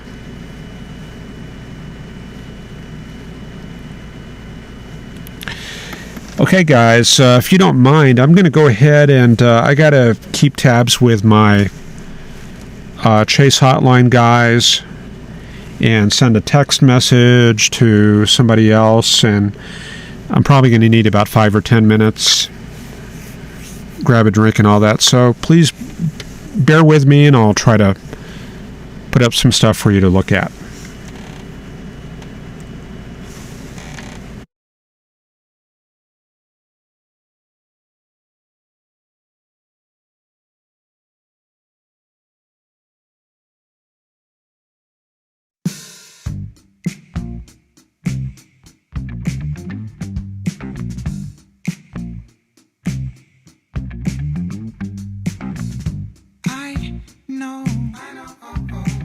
just met you, but you look. Oh, girl, you blow my mind. I know what I would like to do, but you just keep on talking. I see your dog needs walking. Your folk drive you insane. I know, yeah, that's true. Of course, you ain't the one to blame. Keep on talking to me. You keep on telling me your dreams. You keep on talking to me, but I just wanna see you move. Yeah, I just wanna see you move.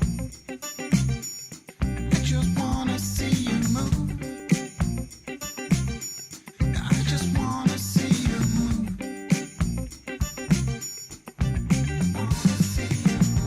Sure, I like to listen. It's not like I don't wanna know. It's just that you've been talking to me 3 nights in a row. I think it's time to let go. Forget the past, just lose control. 'Cause life's too short for yapping. Come on and dance, come give me soul. You keep on talking to me. You keep on talking to me. You keep on talking. You keep on talking to me. You keep on telling me your dreams. You keep on talking, but I just wanna see you move. I just wanna see you move. I just wanna see you move.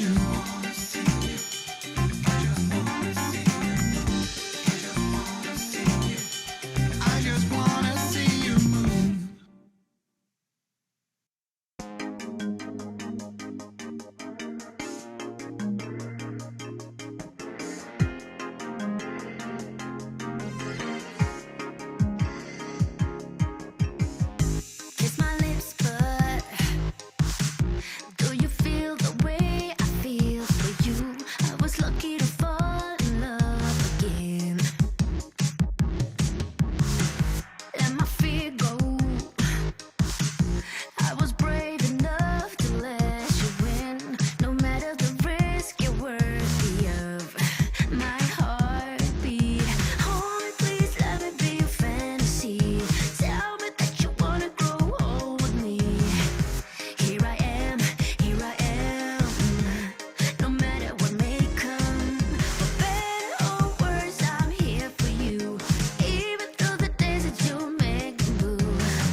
let's see. Yeah, here we go. Hi guys, we're back again.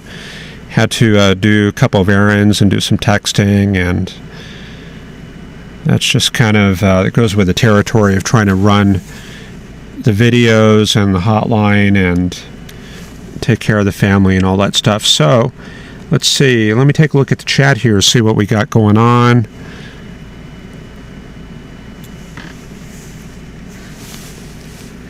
Let's see if I can bring up a little bit more of the satellite here. I guess I can't. Okay. Hiker AZ, hello from Tucson.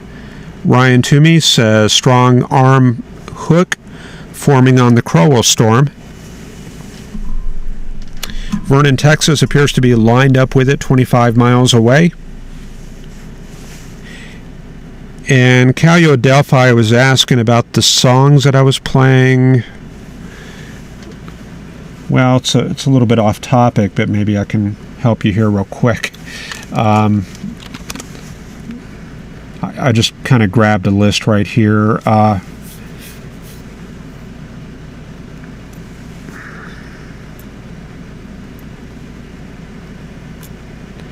couple people asking about.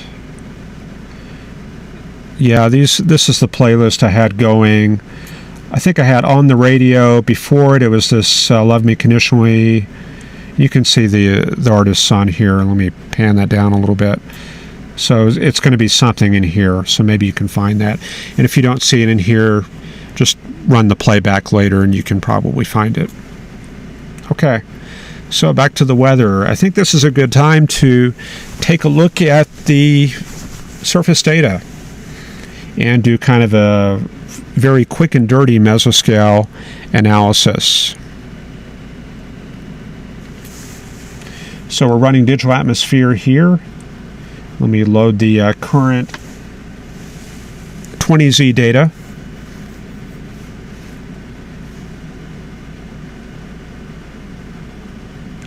And I'm going to set up the base map. I guess the base map's fine. I'll leave it alone. And here we go. Here's our 20Z plots, and I can already see there's been a little bit of backing of the low-level flow in this area right here. And this is the critical area here for the PDS, or for the, why do I keep saying PDS? For the high-risk area. And here we can see dew points a little bit lower, 56 there at Dodge City. So we got to keep that in mind. But the flow is definitely backed in this area. So you can kind of see what's going on here. That's going to mean higher storm relative helicities. If we do get initiation, pretty good possibility there of tornadogenesis. And I don't know if you guys were looking at the satellite imagery. Things are looking more vertical there. See that there? And thanks to the miracle of Go16, we can reload this and get even more current data. Current time is 2036Z. And we've got a frame here for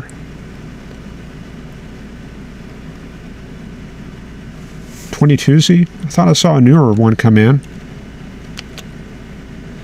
Let me try that one more time here.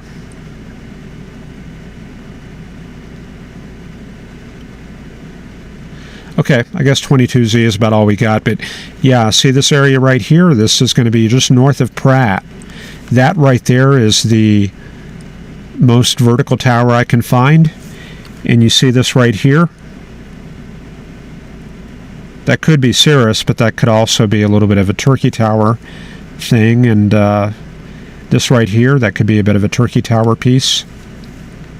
So this whole area has the potential to go up. And if we were looking at 5:30 to 6:30 p.m. right now, I would be a little bit pessimistic. But we've still got a couple more hours of heating to go here. And just to the north of that, you can see the front. Now, one problem that we do have, Once these cells go up, they're going to move northward. And the first thing that they're going to hit is the boundary and then some of the cooler air. However, the air near the surface here is only about 500 feet deep, roughly. We don't get into the much deeper air until you get further north. So we're probably looking at a window of about maybe 40 miles from the boundary to north of the boundary for there to be severe weather once things go up. So, potential through here. Let me take one more stab at current data.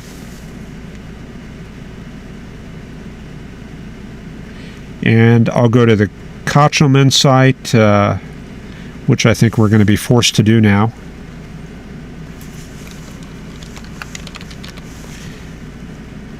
We'll see if Georg Kochelman has current data.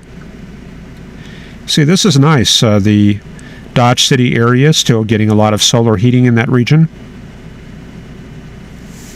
See, there's Greensburg right there. Let me see.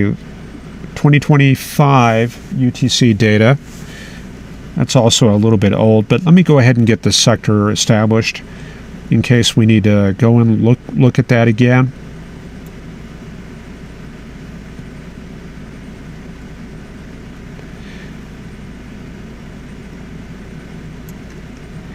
Man, it is so nice having this GO16 data.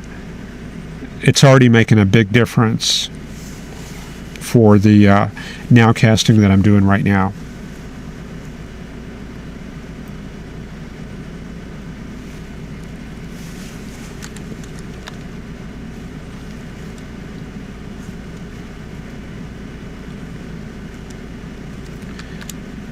Okay.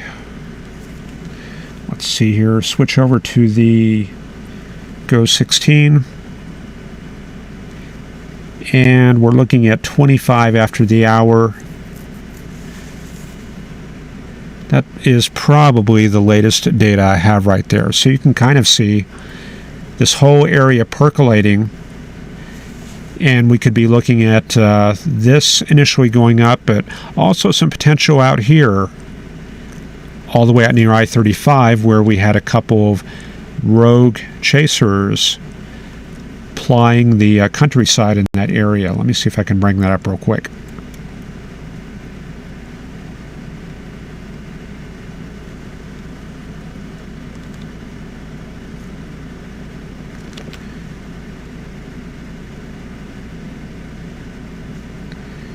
Man, chaser... Watching storm chases is a whole lot different from things used to be 10 to 15 years ago. It's funny how we can get on the internet and look at a map of where everybody is. This was unheard of back in the 90s. And I see we got a couple people out around Hutchinson, and one storm appears got going way out here, and this is near the intersection between the moist axis and the boundary. So, you know, we should have seen that coming. So what I'm talking about is on this. So let me do this plot here. I'm going to plot mixing ratio, moisture mixing ratio. That'll take just a second to come up here. But looking at the actual values, you see the 67 right here, and the 69, 67, 68. That's a little bit higher than what we have in this part of Kansas right here. And we know that the boundary is located right in here. So that right there is the intersection between the moisture axis and the boundary. So that explains the storm that is west of Emporia at this time. Nobody on it. You would have a storm all to yourself. A couple chasers out there near Hutchinson, but a bunch of them looks like from St. John all the way back to the Pratt area. Keeping close tab on what's happening here. It looks like we might have a few reflectivity returns starting to come in now, so let's check that out. Before we do that, wow, look at Vernon, man. We got like this is probably a multiple vortex tornado here. Look at that swirl. Do we have anybody on that storm? That was way to the south. 30 minutes ago, we had nobody on that thing. Yeah, I'm not showing anybody on the Severe Studios. KSWO, Randy Price. Look at all the people that missed this storm here. Let's see what's going on. Storm relative velocity showing about 110 knots of rotation. Definitely close enough to constitute a tornado. Spectrum width, indeterminate. And let's back this up a little bit and look at continuity. Looks like a meso before that. So this is relatively new. So this thing is just starting to get going. I'm going to go up to 0.8.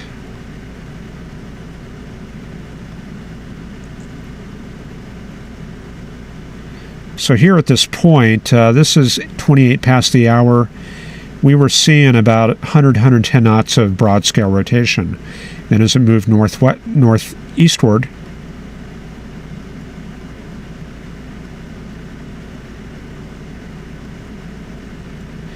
looks like it really increased right there. So now we've got about 110, 120 knots of broad scale rotation, centered about right there, and maybe a little bit of a possible tornadic signature right there. Okay, so we got a lot going on with this storm.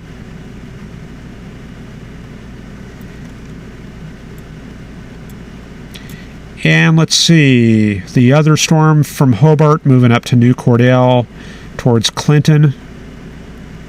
What's going on with this storm? This has got the bulk of the chasers in Oklahoma. Just showing broad scale rotation at this time. I would think probably wall cloud.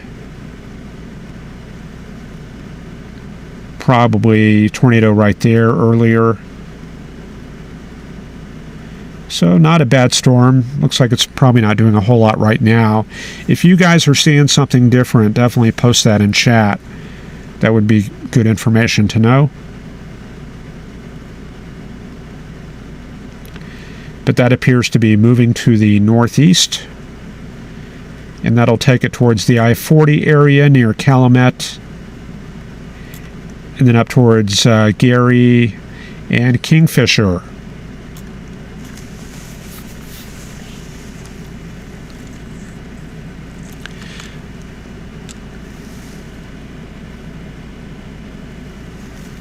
Okay, so here I am. Just figured I would check in real quick, so it's good to know that there's a human being here. I'm not just phoning in the evening weathercast. Now, moving up to northwest Oklahoma. This has got a lot of chasers on it, but as you can see, it's very disorganized. There's a lot of cell collisions going on right now. Spectrum width, a lot of range folding, but values are fairly weak. Got one little tornado warning on this cell here, and that was for radar indicated rotation.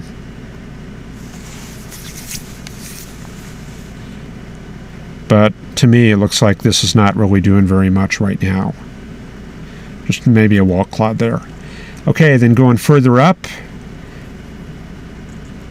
we were seeing a little bit of an echo there around Greensburg, so let me pull up the Dodge City radar and go ahead and shift things.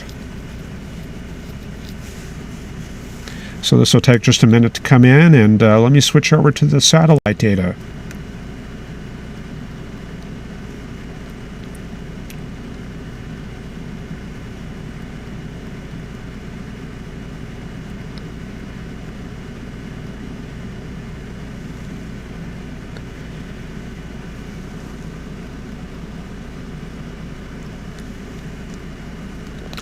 Okay, let's cross our fingers and hope we have some new frames. Yep, we do, 2042. So that's going to be 6 minutes old. And we have initiation. I think we are getting our cells going up. This anvil is going to become a problem here because that's moving northward, and that's going to cover up a lot of what we're seeing. So we're seeing this just in the nick of time before it gets covered up.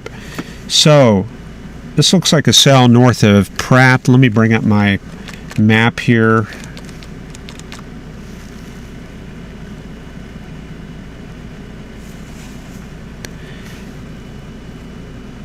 So I can give you an exact look at the cauliflower appearance on that. There's definitely a very potent updraft associated with that cell right there. This is going to be near St. John, intersection of US 281 and US 50, and this is going to be moving north-northeast, kind of like that. Definitely heading for the cooler air mass, but we are going to get a window of severe weather, I'm pretty sure. Other cells here, you see a little bit of a shadow. This cell here, that's just south of Jetmore. Then we got a couple of other towers right here, and that's going to be around Lyons, around Sterling, southwest of Great Bend.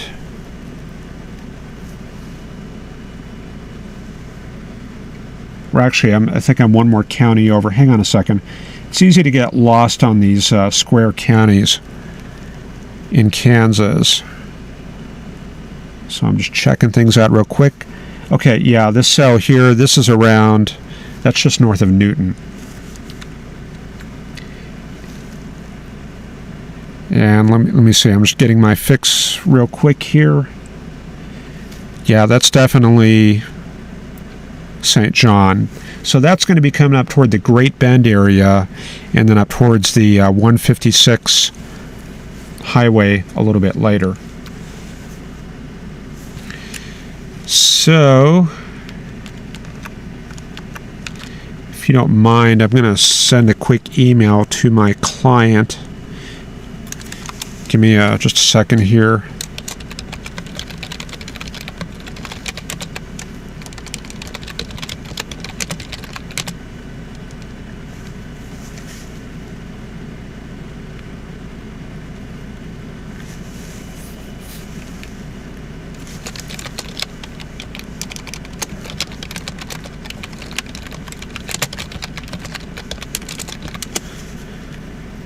Okay, that has gone out the door, and let's check out the radar and see what we're getting at Dodge City. Okay, there it is, St. John, getting the first cell going up a little bit northwest of that town. There's a low-level appearance, and right now we're topping that cell out at about 40,000, so deep convection, and there's those other cells further out towards Newton. And you can also see the front right through that area right there. And if for some reason that doesn't pull together, just go to the south and we've got these cells moving up towards Kansas, and as we start losing heating, we are actually going to start losing some of the weaker cells, and that will help with some of the storm organization. As long as we have a feed of low-level moisture, then we'll have a good chance at supporting a pretty strong cell out of this towards early evening.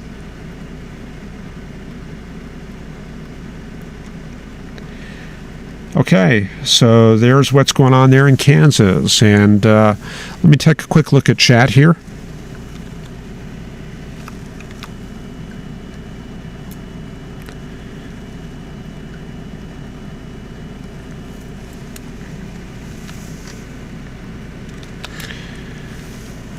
Okay, let's see here. Give me just a second.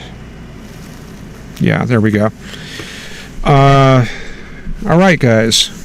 In fact, I got something better. You probably don't want to look at me. Check out what's going on outside. There we go. There's a look outside, and you can see that cumulus spreading northward, feeding the storms up there in Oklahoma.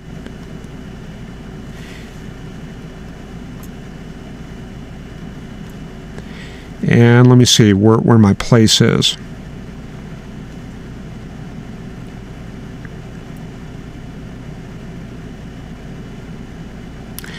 Alex Wade says, howdy from DFW Airport, already seeing towers. Ryan says, new watch boxes are now up and posted. Kevin McKinney says, the Echo Top is 38,000 north of Pratt. So that's going to be that new cell. Critical hour now. Critical hour for Kansas. According to Ryan, definitely agree. Michael Burrell, 13, checking in, watching what's happening closely tonight. Go 16, showing fast upper level vertical tops, according to Ryan. Troy Wistman says, thanks for broadcasting. And Mick says, Mick in Australia, very hard to see anything from the chasers. He says it's very cloudy and overcast there. Man, Mick, let me see what time it is in Sydney. I know you're in Australia there. Time in Sydney. I know it's pretty late or pretty early, one of the two. 6:55 a.m. It's probably a good way to start breakfast. Okay, so here in Texas, things are looking kind of vertical. And you can see that there's a lot of mixing going on. We don't have the flat bases that you normally see. So this is the process of sounding modification taking place in real life. So when we see this going on, we know that there is still a ways to go before we would get deep convection in this area. But we're capped where I'm at, so we're not going to see any thunderstorm activity here. Okay. Checking on in Kansas. There's our cell coming together near St. John.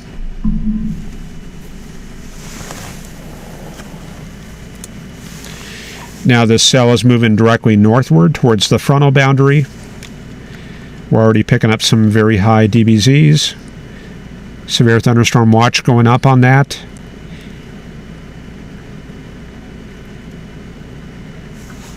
And the storm relative velocity showing 50 knots towards the radar.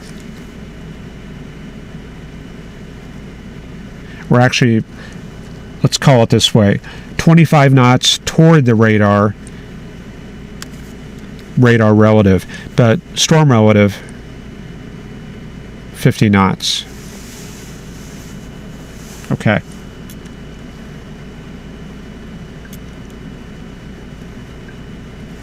Let me see if I can pick up a frame right before that storm developed.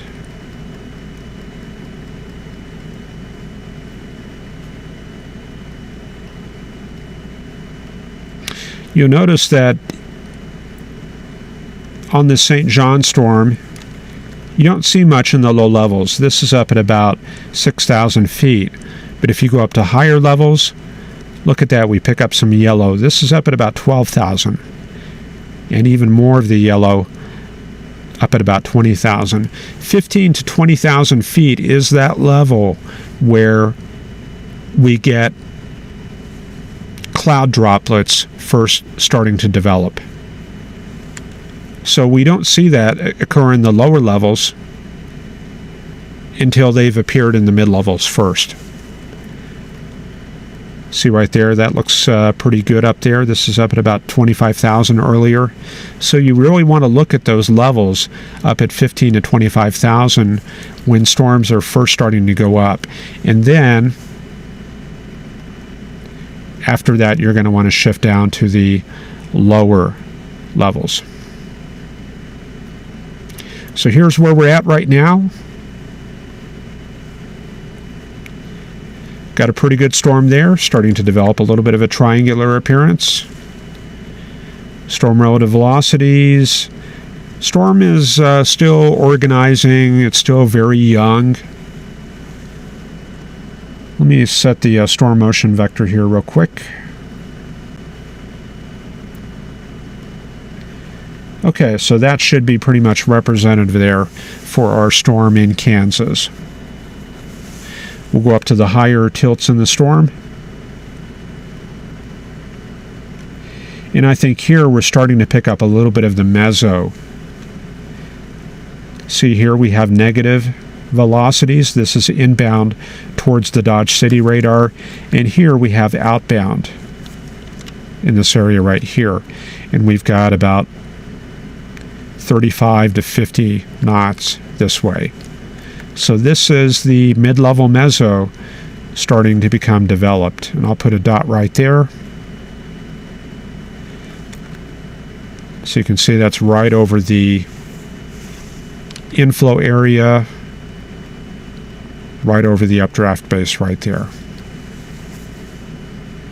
We'll take a quick look at the three-dimensional cross-section. And there you go. You got a little bit of overhang, but it's to the north. So what we're seeing here is a little bit of shear. Upper level winds are blowing pretty strong, and we're early on in storm development. That's kind of a dominant factor there. And as the storm gets stronger and stronger, eventually it reorganizes and we get some of the actual classic overhang like I showed you earlier. Okay, let's take a look at the three-dimensional structure. That's kind of fun to do. There's our St. John storm. You can see not much of an anvil there. It's just kind of a big blob of rain. A little bit of tilt on the north side.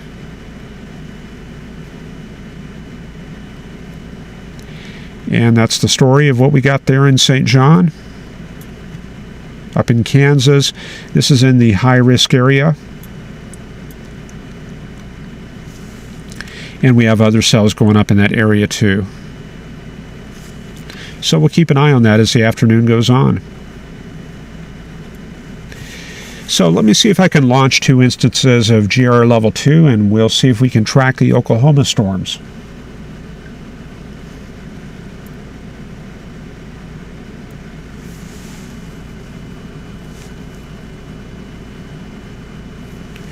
And indeed, it looks like we can. So let's check out Frederick, because we've got ourselves a heck of a storm down there near Quanah and Vernon.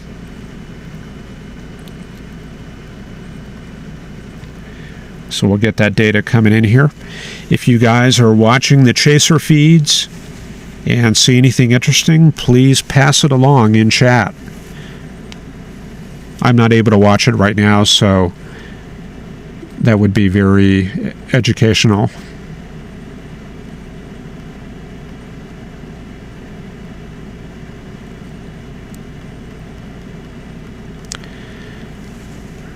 RIKL says, thanks for this, Tim. Really appreciate your input on days like today. Could be another late one here in the UK. 7 a.m. where Mick is, and just hitting 10 p.m. there in the UK where Arakiel is. Robert Terrell says his pickle radar is showing a TVS in the cell northwest of Hobart. Waited for a scan, and it's still showing. The storm doesn't seem like one of the worst ones out there today, really. The Weather Forum storm has the warning now, according to Robert Terrell, or Weatherford, okay? Mick says the St. John storm is running away from the chaser he's watching.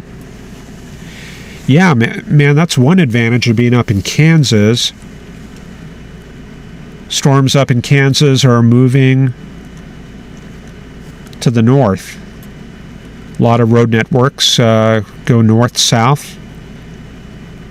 So you'd be pretty much on the ball chasing in Kansas. But in Oklahoma, fast-moving cells moving to the northeast.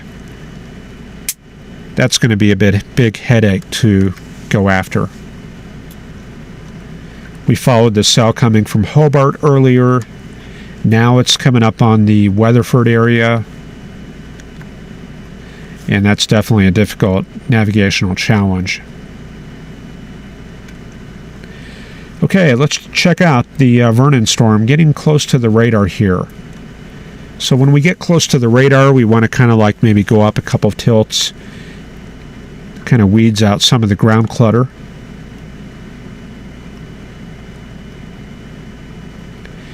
And there we go, there's our storm relative velocity. Definitely see that meso. I don't see anything that indicates a tight tornadic rotation, but the broad scale center of circulation is right there. And we can see that's kind of a rain-wrapped appearance. Here's the inflow. Inflow is rain-wrapped. Or not rain-wrapped, but it's a little bit filled in with some precip, so that's going to be a little bit difficult to see what's going on right in here. Not only that, but if you're watching from 287 over here and you're looking at what's going on right here, look at what's going on here. You've got all this stuff behind your target. So when you have a dark background like that, that means you're going to have a low contrast situation. It's going to make it very difficult to pick out what's happening here. So this can be very challenging to see what's happening.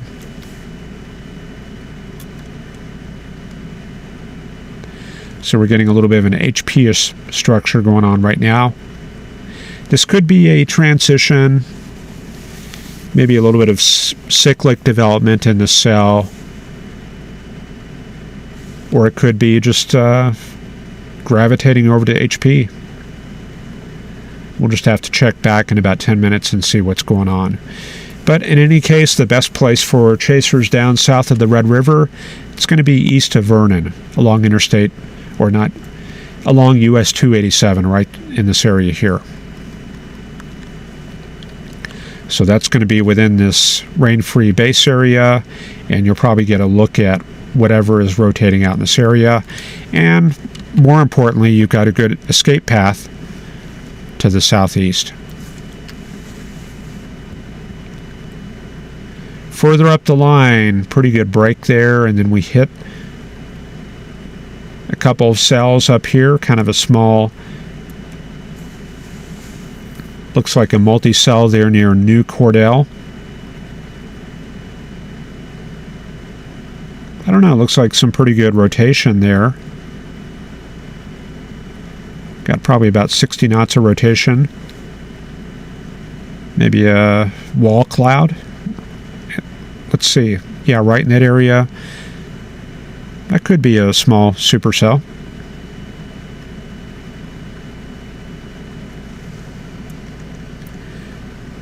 Yeah, see that shear right there? 6 knots towards the radar, 15 knots towards the radar, and then here we got about 50 knots away. So, rotating wall cloud or small tornado, one of the two, I would think, right in that spot right there. And then reflectivity showing like that. Oh, sorry guys, I got my stupid overlay. Okay, got rid of that. Okay, then further up the road, got this embedded cell here north of New Cordell, and then, yeah, man, this stuff is all becoming kind of seeded and becoming full of rain. We do have tornado warnings out on these cells here, but this is definitely going to be kind of hazardous to chase. Storm is coming up around Weatherford on Interstate 40, and let me see what kind of storm relative velocity we've got.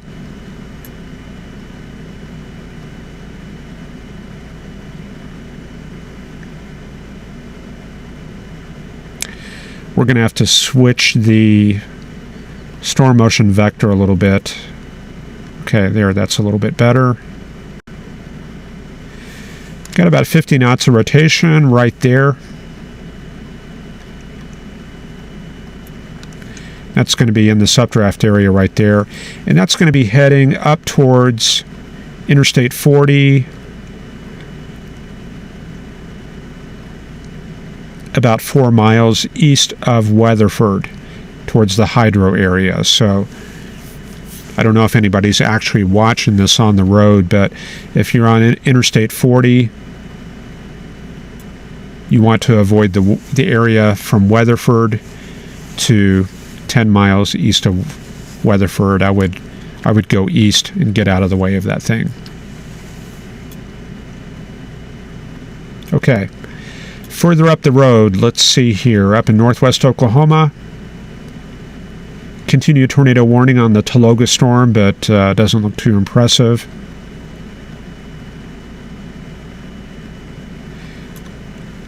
Got some other disorganized activity further up in the Fort Supply area. Got a tornado warning on that, but I would have to look at that on the Dodge City radar. And then we've got our dry line activity from about Gage down to Wheeler County.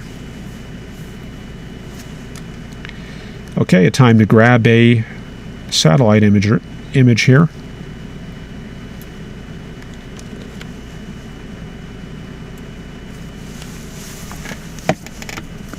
I'm going to grab a little bit of water here while this is loading.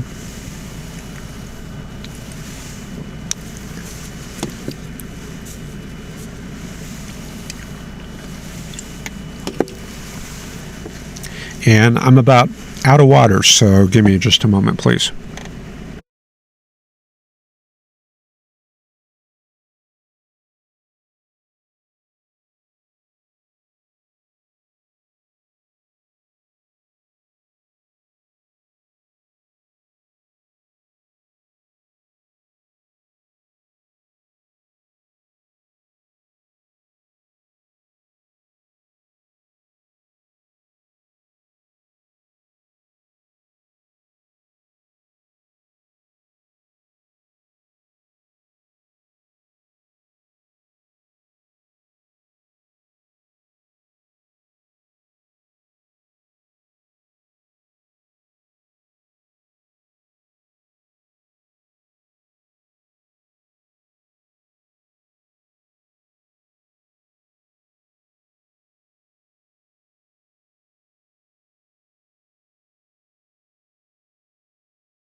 Okay, we are back.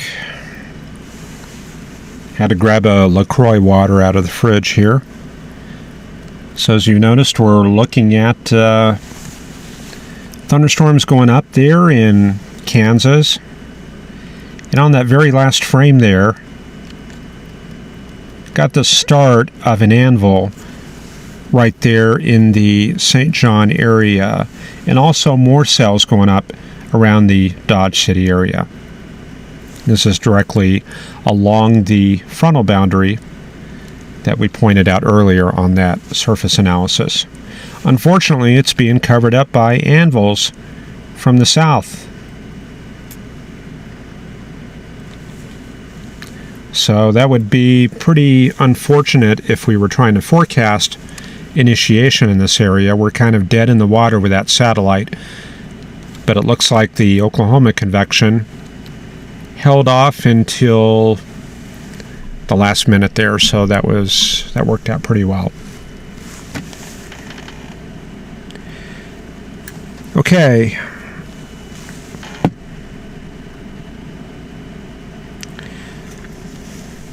Sarah Wood checking in from Indiana. Hi all, watching this and video from Charles Edwards on tornadochannel.com.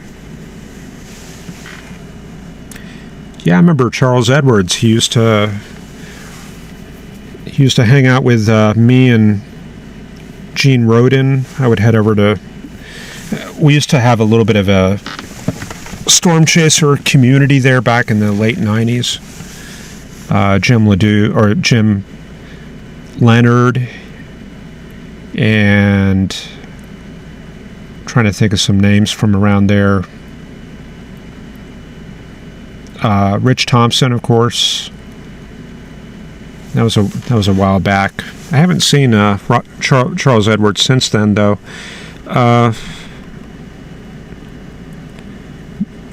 Roblox and more. We have no severe weather for me, which is a blessing. Elizabeth Batten, do we have any damage? Well, it depends on where you are. Ryan Toomey's watch box posted. We'll have to take a look at that. Chasers expecting St. John storm to come back to them.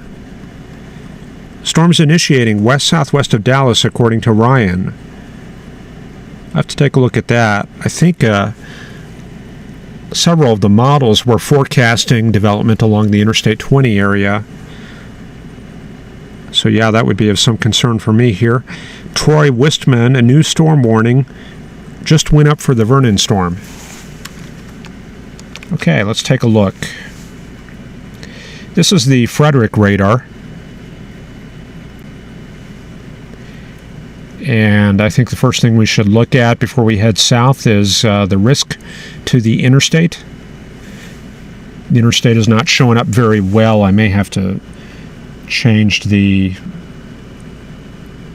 colors. Let me do that real quick.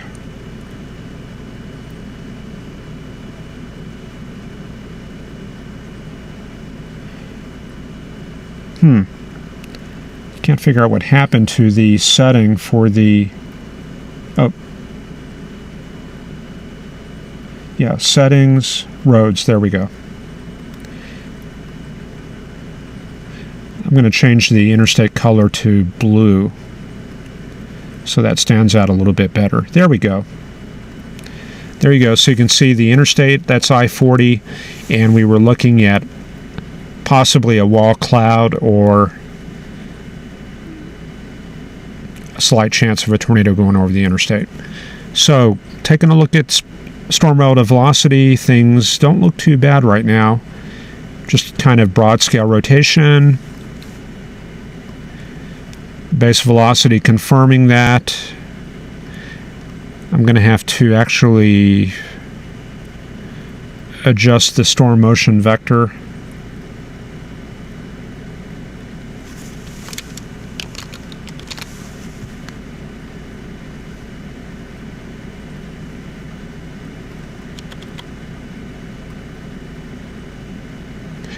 Okay, that's a little bit better right there.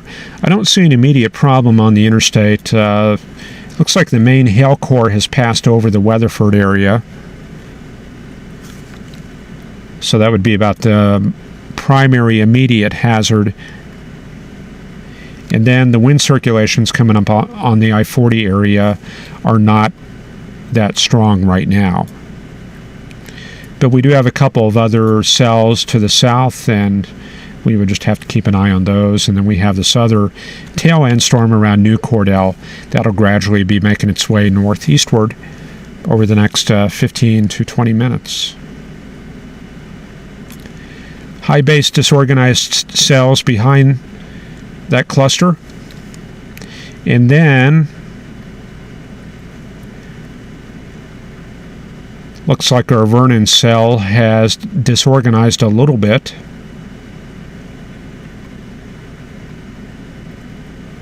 I do see a little bit of an inflow notch right in this area, a little bit of a updraft base probably.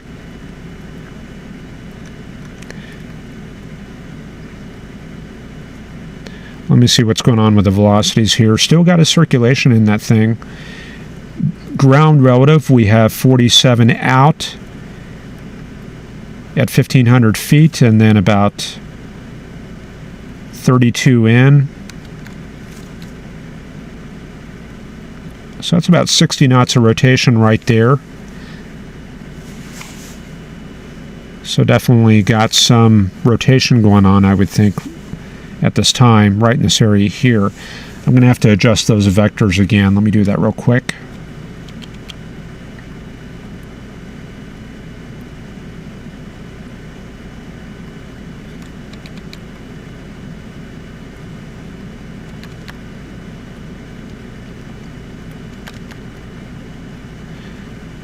There we go. That's probably ideal for checking this out. Anyway, the circulation is passing over the Oklo Union area east of Vernon at this time, located right there.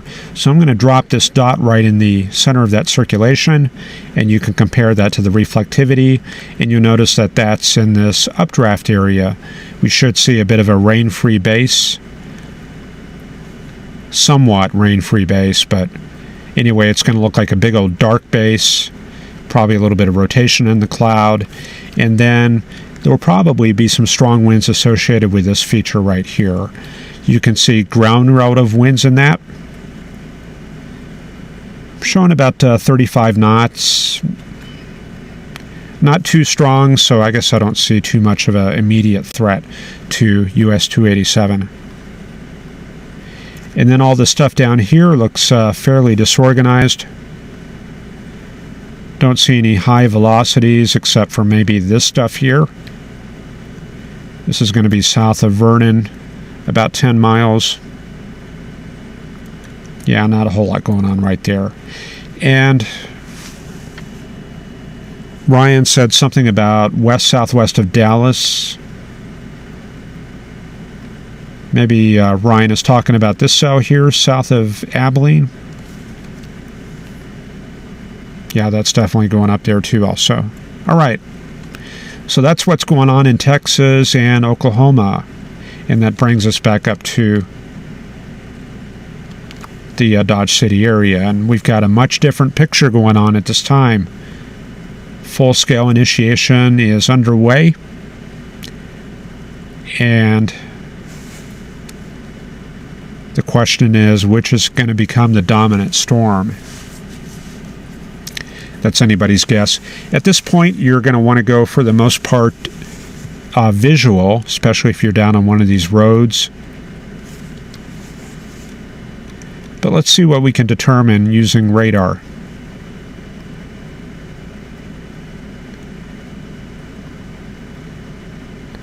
Taking a quick look at velocity, the strongest storm motions appear to be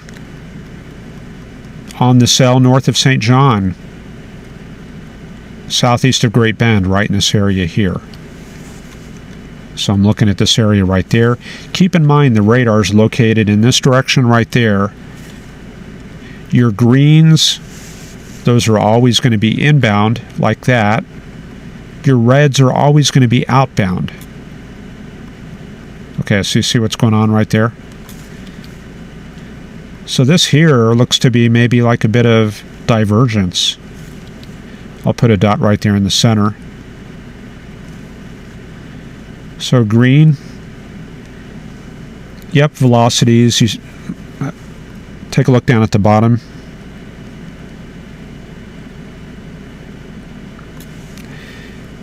Yeah, you see down here.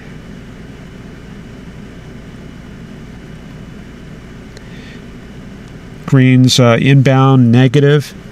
Negatives are going to be toward the radar, so I think that is probably just kind of a rain core in that area. Then we've got something going on here. Flow toward the radar right here, a little bit of flow away in this area here. So there could be a little bit of cyclonic circulation in this area right here. I'll put a dot there. And yeah, that looks like an updraft area. Let's take a look at the structure by going up to higher tilts. And we do got some overhang right in that area right here. I'll put a dot where the overhang is. This is up at 34,000 feet. And you can see it kind of overlies this area here. So we've probably got an updraft right in this area here. So this would be a good place to watch for wall cloud development and the possibility for tornado genesis. So that's going to be in northern Hudson County. No, that's not Hudson County. I don't have county names up. Stafford County. Okay, so I'm not calling that a tornado, of course, but that's where we would look for the potential for something like that, certainly. Okay, then another way to pick out where the stronger cells are, just pick up the higher tilts. 12.4 degree tilt, showing a very strong core right there. This is going to be southeast of Jetmore. I'll put a dot right there, and then correlating that to the low levels. That's the tail end storm that we have right here. So this could be some potential chase target right there. Okay, so we're still kind of early in the afternoon. Not one of these cells in particular stands out, but it's very likely that one of these will emerge as a severe storm here. Well, we do have severe warnings, but one of these will emerge as a dominant storm here. Okay, so that's the big picture of what's going on. Cells are starting to cross the border into Kansas from Oklahoma. So you see that going on right now. And as we lose some of these cells due to the loss of heating in a couple of hours, we may get some of these cells becoming dominant also.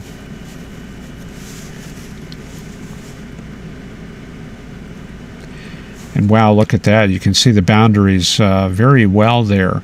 That's going to be the warm front. And the way we can pick that out, we can kind of zoom in on Dodge City right there, pull up the base velocity. And you notice the zero line, which is where you have neither red nor green. It's kind of oriented like this right here. So this is showing us that green being inbound, coming from this way, and then red outbound going like that. So this is cool air coming from the northeast.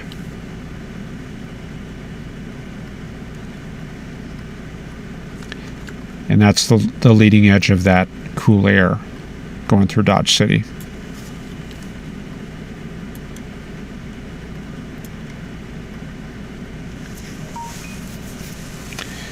Okay, so that's what's going on at this time in Kansas, Texas, and Oklahoma.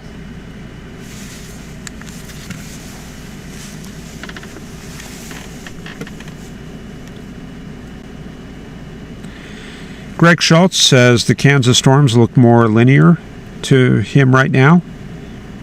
Mick looks promising from a chaser looking north from St. John. Greg Schultz says confirmed tornado for northeast of Sestos, Oklahoma from warning information.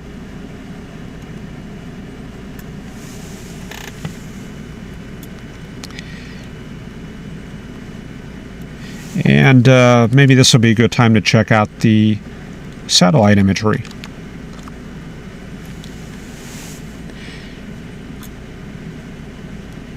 Let me do a quick reload on this.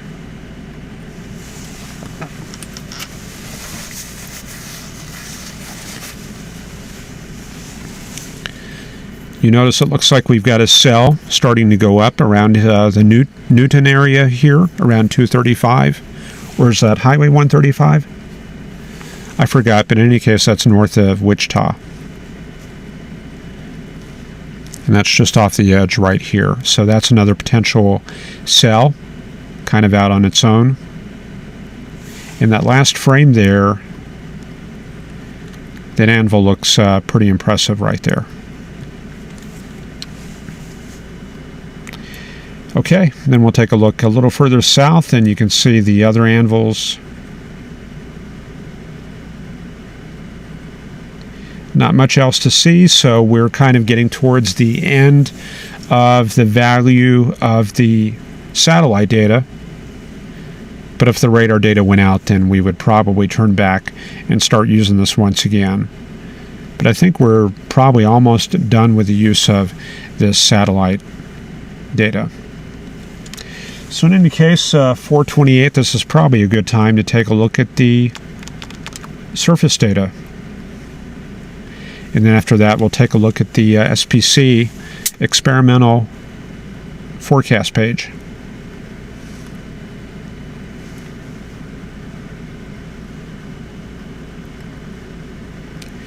Okay, so we're loading in some 4 p.m. data, and while we're waiting on that, we'll take a quick peek outside. Always fun to see what's going on. And those are cumulus clouds on their way northward, bringing moisture up to the Oklahoma City and Dallas area.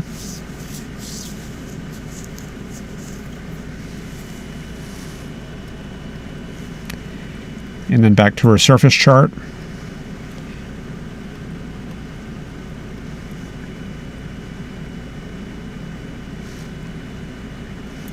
There we go. So you can see the leading edge of the front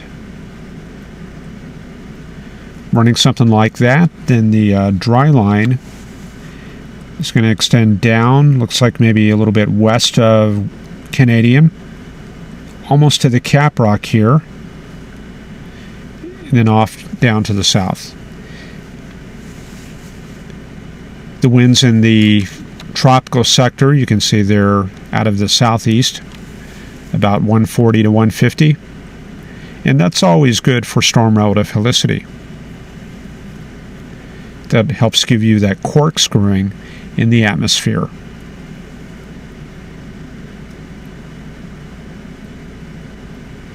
I've noticed that the dry slot has closed up a little bit.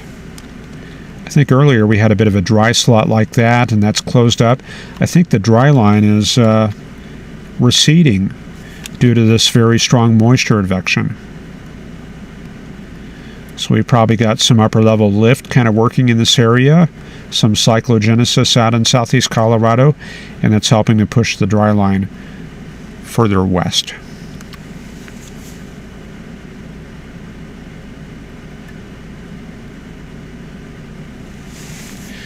Okay, then for the, let's see what's going to happen for the rest of the evening. This is probably a good time to take a look at the high resolution rapid refresh.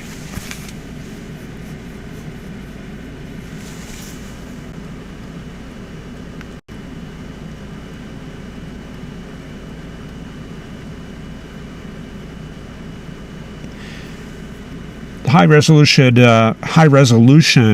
rapid refresh is a mesoscale model that is ideal for forecasting thunderstorm activity like this, and it's especially strong in the 6 to 12 hour range. Generally, humans can do a fairly good job out to 3 to 4 hours, and then beyond that, we really have to make use of these models where we can.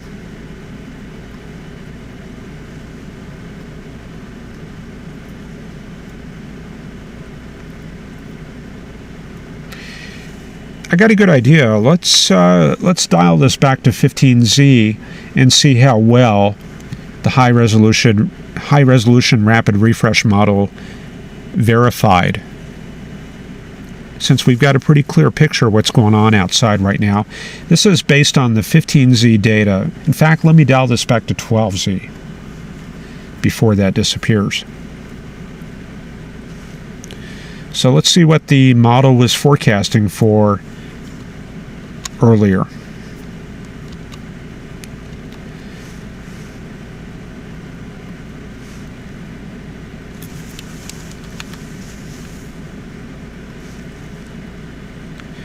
Okay, so there you go.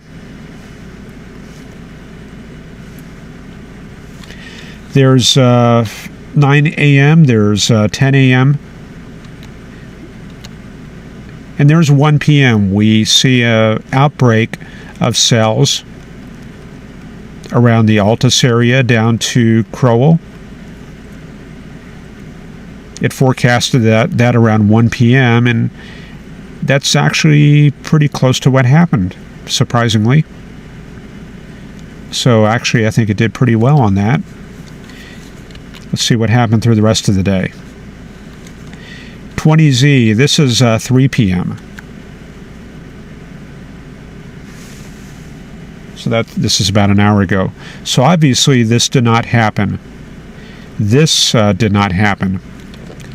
This, it got correct. That looks pretty good. The Crowell storm looks like it got that right. And then further off to the south, it looks like it managed to get the Abilene storm pretty well taken care of.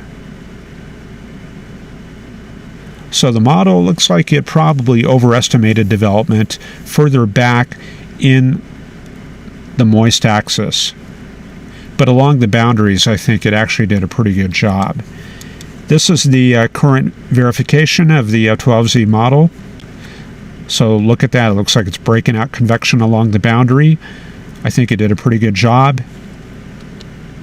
Closer to the moisture axis, not so well. Okay, so none of that really exists. Well, some of it exists in this area here. Looks like I got that right. So it's kind of a mixed bag there. The boundary positions, those look good. Pretty much passing through the Dodge City area and then back towards Emporia. So that's always good to do, is, kind of verify the model and see how it did.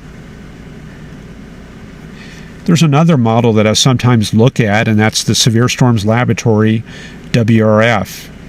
And this has the ARW core, which is a more sophisticated physics package. And let's just see what this forecasted for today. Okay, this is 10 a.m., 11, 12, 1 p.m., going for the same sort of initiation around the Vernon to Altus area. Nothing in Kansas.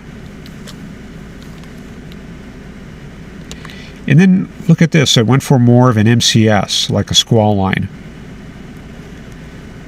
This is at 3 p.m. Obviously, this did not happen. We had more of a patchy appearance of cells. And then let's see what happened up in Kansas.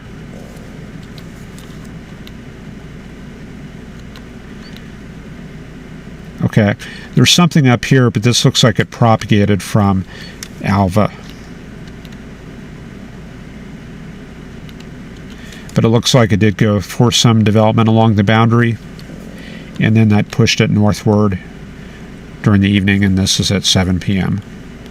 Okay, so the WRF ARW did not work so well.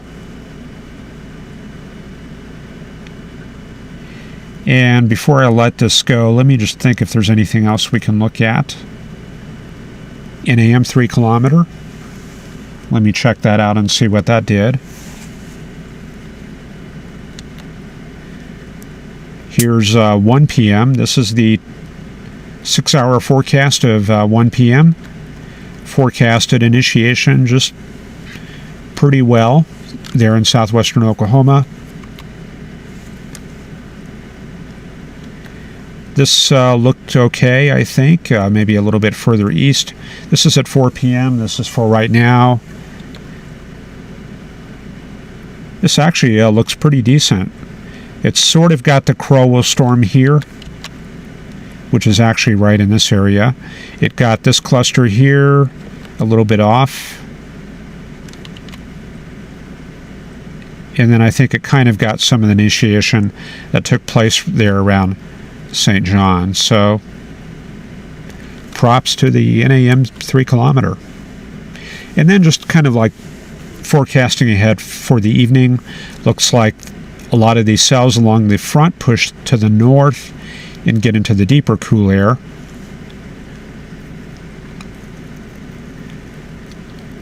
Looks like it's carrying some of the southwest Oklahoma cells through the Oklahoma City area, others into the Wichita area, and then by 10 p.m. things move pretty rapidly up to Nebraska, then to Tulsa.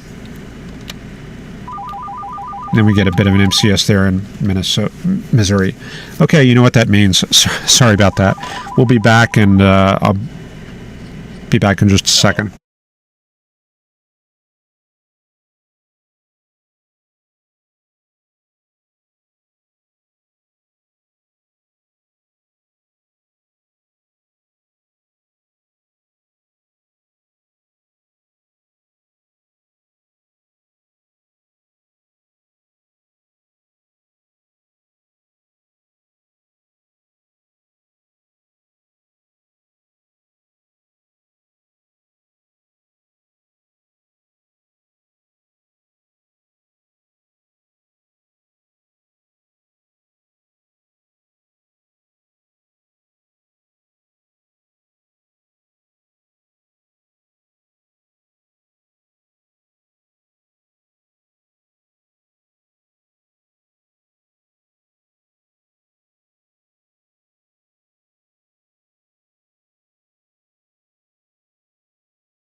please don't stop. No, we'll take it to the top, girl, yeah, yeah. We can do it all night long, just me and you alone. Oh, baby, you're so beautiful, beautiful. You don't have to feel no pressure. We got all the night, no stress, girl. Go ahead and get undressed, girl. We can do it all the night, and I promise you that my name, I know you make me do the same, girl. I will make you scream. My name, I know you make me do the same, baby. Make me scream your name. I will make you scream. My name,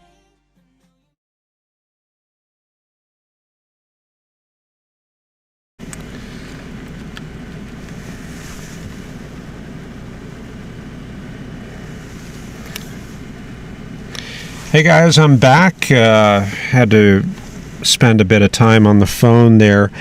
I did get a report of a tornado in these storms here from it was on the southern Barton County line, US 281 there. And I was asked to kind of pass that in, and I went to the Dodge City, Kansas weather website and couldn't find any options for reporting severe weather, so I'm not too sure what to do with the report. But if you have any suggestions, let me know. Anyway, let's see here. Let me get back into the swing of things since I was away about 10 minutes here. Looking at our storms moving up very quickly up across that frontal boundary, as I mentioned earlier, coming up on Great Bend, getting a few tornadic storms in there. And let me see if I can find that where that tornado report was.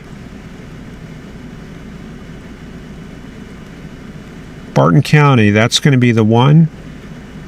There's 281.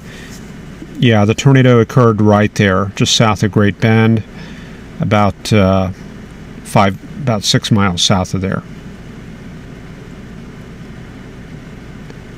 So you're going to see the video for that pop up on the internet probably tonight. And it was produced by that storm right there.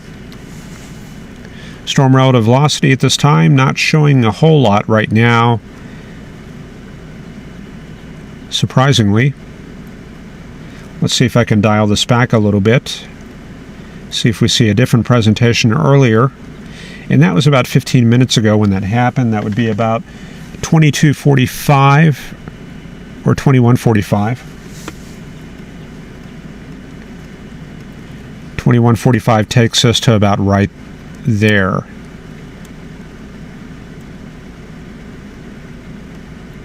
So it is buried in that range folded data. But we can see a little, see that right there.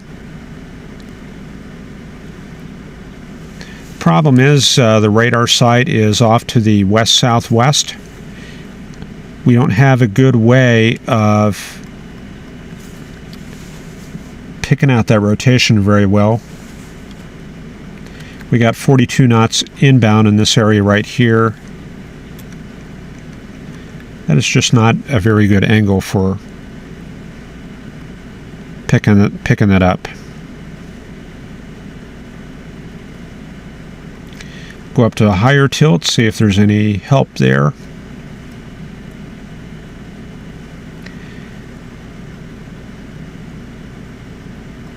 And even there we get a little bit of range folding going on there. So that's just one of the pitfalls of not having a radar unit in the Russell and Hays, Kansas area. Okay, elsewhere around Kansas, let's see what's going on. Velocity is kind of on the weak side, southwest of Great Bend. When we get to Larned, this storm has some strong motions. And that's going to be out ahead of this storm here. Then we've got these other cells. Motions on these not particularly strong, and that's probably due in part to the drier air. I remember seeing there were some drier dew points as we get further and further to the west. although I don't know if that's far enough west. Maybe I'm thinking further out this way for the dry air to really be significant. But I think Dodge City did have kind of a depressed dew point earlier. So anyway, let's see here. Not a whole lot going on in the Dodge City area. Most of the good storm activity, most of the strong storm activity, looks like it is in the Larned, Great Bend area at this time. Okay, let's see what else is going on. Further to the south, we got this one isolated cell. Spotter confirmed tornado near Chester. And I'm going to switch to the Frederick radar to take a look at that.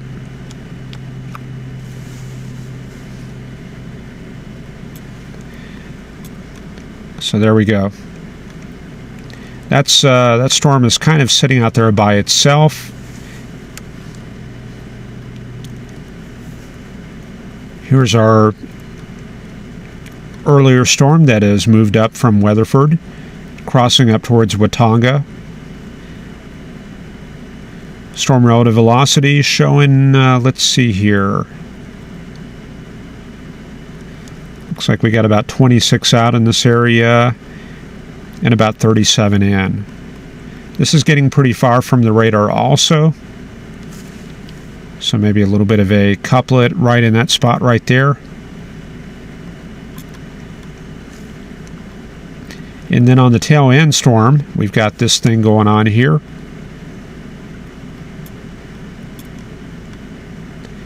And I'm going to have to adjust the motion vectors a little bit.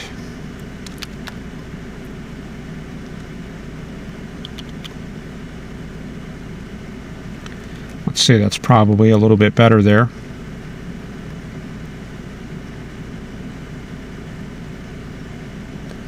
Okay, so this is all motion towards the radar. This is all motion away.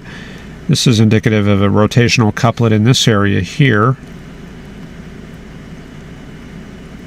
And that's going to be out in this updraft base area, which is just southwest of Gary.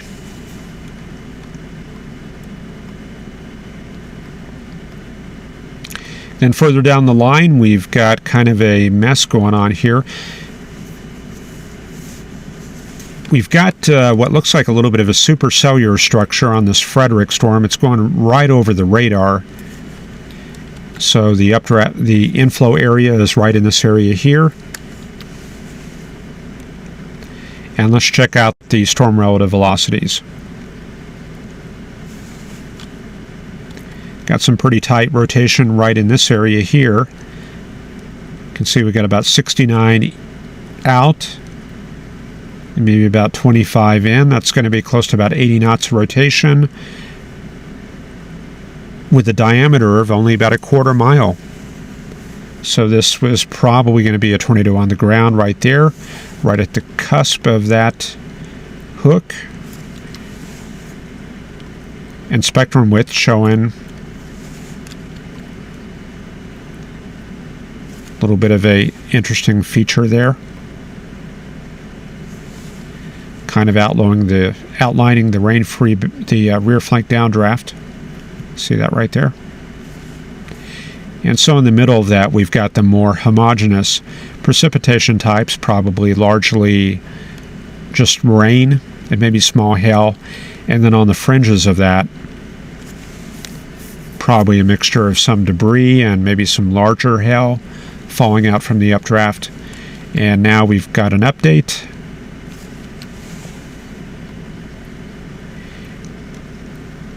And we see that little couplet right there. Looks like possibly a new area of rotation forming further to the north on the Red River. That's out here, so that could be some cyclic development going on. Okay, further down the line, let's see. We've got a mess in this area.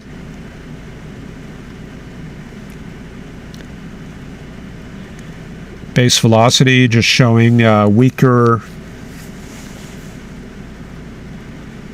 circulations in this area. And then as we go further away from the radar, we get higher and higher up. This is at 4,000 to 5,000 feet. So we're starting to pick up a little bit of the low-level jet, what's left of it.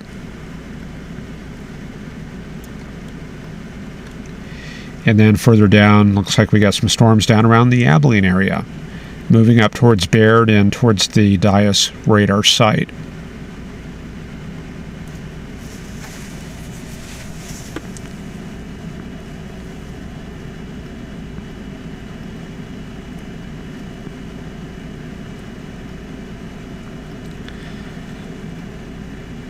A little bit of a funny story about the Dias radar site.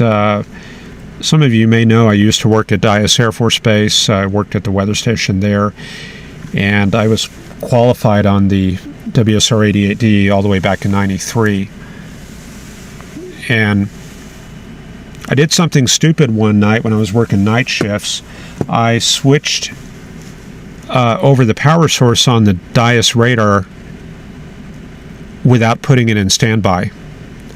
So when I went to switch the power source, the radar basically shut down completely, like dead, and they had to send out a technician at 2 in the morning, and I felt really bad about that. So that's a lesson learned there about following standard operating procedures. Okay, back up to Oklahoma. Let's see here. That looks to be about the best cell in the Texas-Oklahoma area, crossing the Red River, and going to reemerge on the north side where this highway is. What is that? 70? State Highway 70, maybe. Right around the Frederick to... I don't know too many of the towns around there, to tell you the truth. What's between Burke Burnett and Frederick, I have no idea. But anyway, let's see what we got going on. Don't quite pick out the tornado circulation here. We might have something right there. There's an in-rotation product that can be of help, and I'll switch that on. So sometimes when things are kind of hard to find, you can use that to kind of key in on where you need to look. So there's a little feature right there. We'll see what that's showing. Let me go back to that. Hang on a second. Yeah, so there we go. So I almost lost that signature. So got a bit of a tornado right in that spot right there. Right in the cusp of that hook, and it is, looks like it is getting a bit rain wrapped.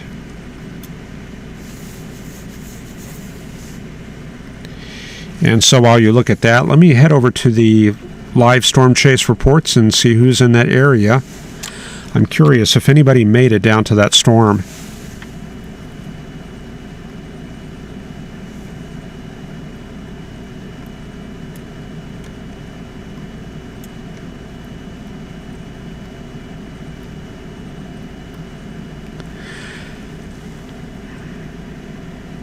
I'm only showing a couple of chasers that appear to be on this cell here.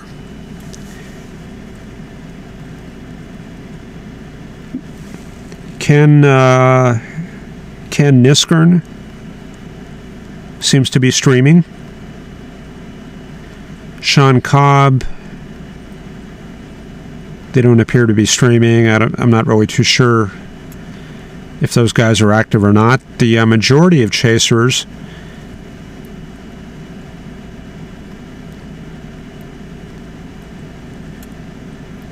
looks like a lot of them have given up on the Weatherford storm. We're now seeing a lot of clustering of them up in the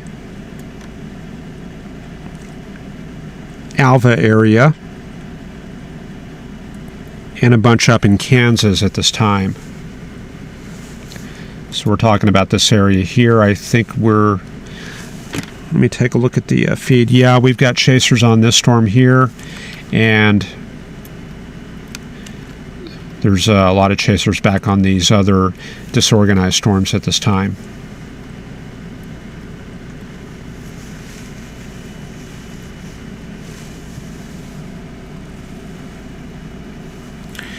Okay, I'll take a quick look at the chat here.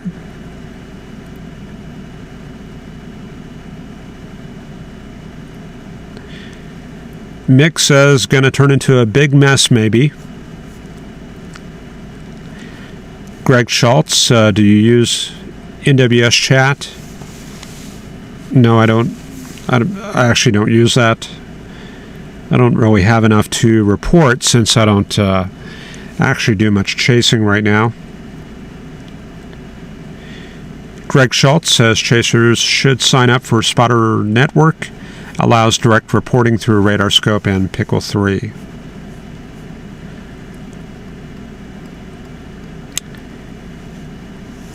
Greg Schultz says can report to Wichita, Kansas on their main page under Current Hazards tab. Law enforcement confirmed the tornado 4 to 5 miles southeast of Great Bend. Okay, so we've got confirmation on that at least. Wayanka storm showing rotating wall cloud according to Sarah Wood there.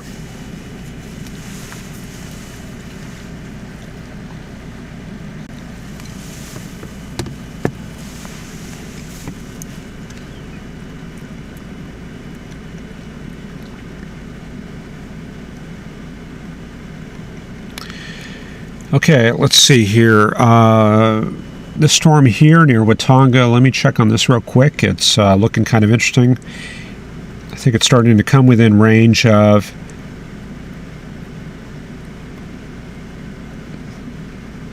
this is coming in within range of the Twin Lakes radar. I'm going to switch over to the Oklahoma City radar here real quick.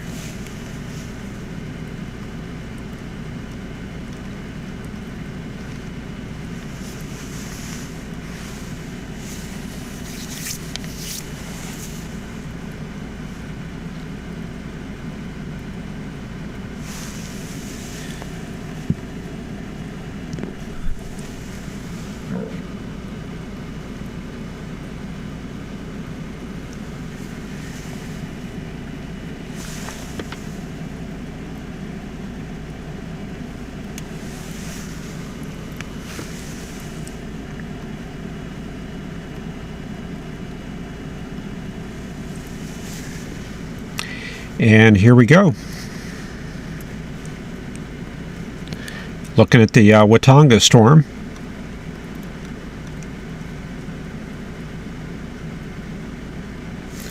So we've got a little bit of an HPS structure, and there's the updraft base. Inflow moving into the storm like that, and you can see just in that last frame right there, looking even more like we got a bear's cage in that thing.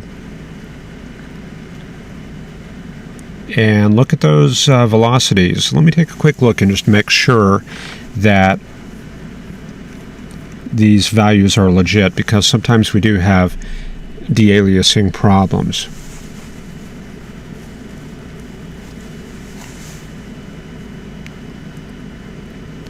So I'm going to go up to higher tilts and just kind of see what's going on here using base velocity.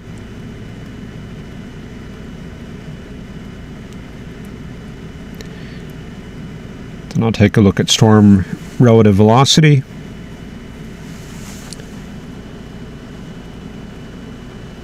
So we're showing outbound in this area, which looks legit. We have inbounds in here.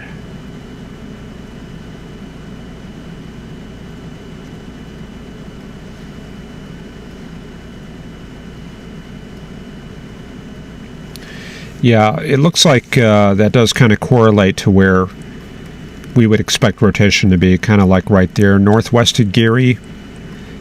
And that's heading up towards this area here, heading up towards the Kingfisher area. And let's see what kind of air mass that storm is going to be heading into, because that'll kind of tell you what it's going to be doing over the next hour or two. Well, we've got coverage for Oklahoma here, but there's a better source to get radar or get mesoscale data from, and that's from the Oklahoma Mesonet.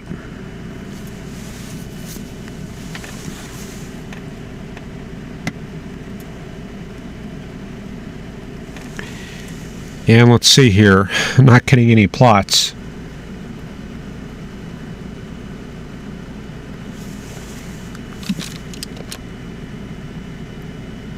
There we go. No, that's old data. I'm refreshing. Yeah, for some reason their site is not updating. So we'll just have to load the latest surface data.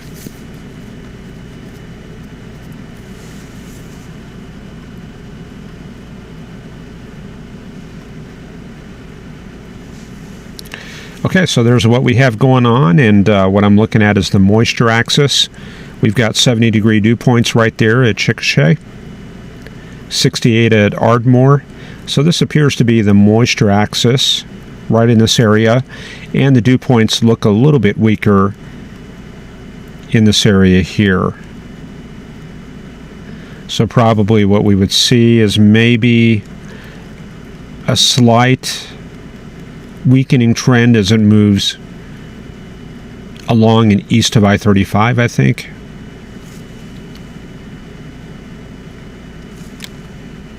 This is really where the Oklahoma Mesonet would really help. And not getting any plots except for 215 there. Let me just take a look at their regular homepage and see if I can get anything to come up.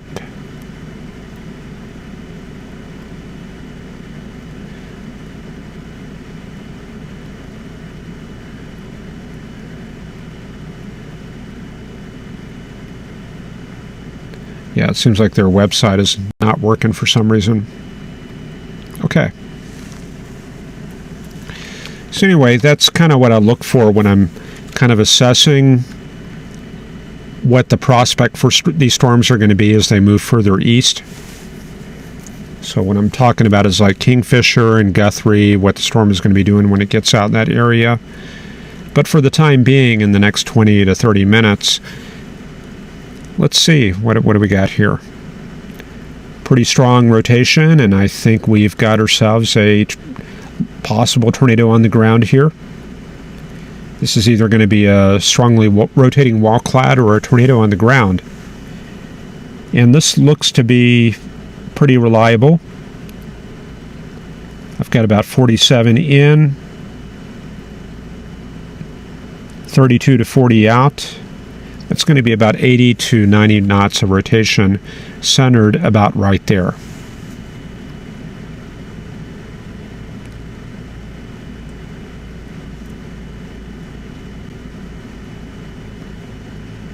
And you can see that that's right at the tip of that, right at the cusp of that hook.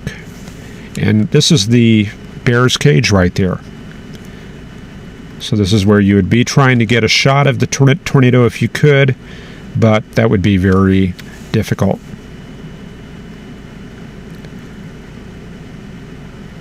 There's the latest frame we have, and I see two areas of shear here, one here and another here. That could be a new area of cyclic development. I'll just put a dot on there to see what's going on.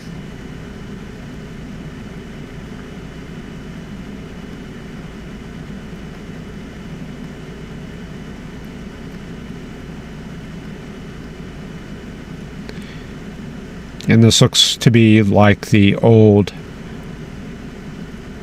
very tight shear area right here. So in any case, both of these areas here east of Greenfield, those look to be definitely under the gun, and you can see the supercellular type structure to that storm there. It's got a definite HP-ish high precipitation supercell structure. There's the rotation product, and kind of bringing a lot of the stronger rotation out in this area. Looks a little bit linear, so that makes me wonder if maybe this is more of an RFD. So let me check this out. This is where spotter reports are very helpful. But yeah, this looks to be fairly tight rotation. 72 out and 38 in. That's going to be 140 knots of rotation. I think that's going to be a tornado on the ground right there.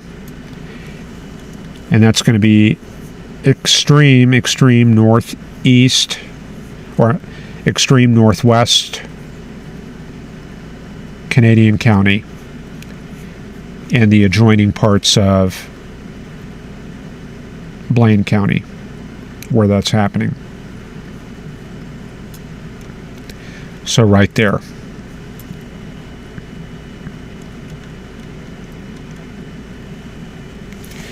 Okay, and we'll take a quick check up there in Kansas and see what's going on. These storms are starting to get a little bit into some of the cooler air further up to the north. I think the bulk of it is up near I-70, but we are getting kind of a linear look to a lot of the stuff.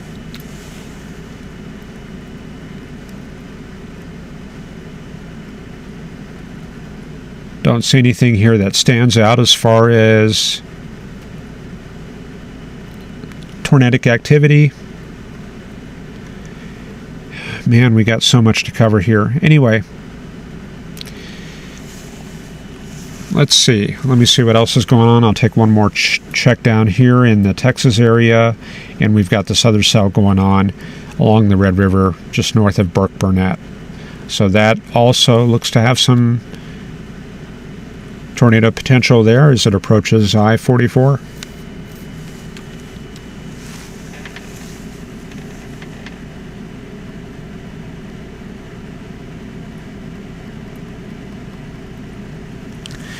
Kevin McKinney says the cell that passed Vernon looked like it is getting a tight circulation as it crosses into Oklahoma. Wind shifts look to be 75 or 90 from Jack Carey. PDS tornado watch for Oklahoma until 8 p.m. May 18th, and PDS tornado watch until 11 p.m. May 18th. Grandville, Oklahoma, in the path from Kevin McKinney. All right, so under the gun for the southern storm looks to be like Walters.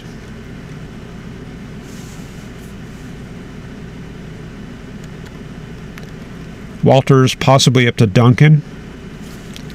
That's a big oil services town right there. So that could be under the gun. The storm may also go a little bit further south, further north of that. Got a few cells in the Oklahoma City, Norman area, but these look disorganized at this time. Yeah, not much going on with those. And then our other cell that we've got going on, this is up southeast of Watauga. Got a weather spotter confirmed tornado on that. Tornado moving northeast at 35 miles an hour. And we can see that distinct kidney bean shape. So we've got a HP-ish supercell with a rain-wrapped tornado, which makes it particularly dangerous. And there we go with our next update. Velocity looking a little bit better. You can see earlier it looked like this. We had some stronger velocities, really tight right there. And then that kind of eased off here in the past few frames. But we could certainly see redevelopment in the next 10 to 20 minutes there as it continues moving northeast. So the path for that's going to be head towards Kingfisher, Dover, and up towards Perry. But no guarantee that it's going to continue to be severe as it reaches that area.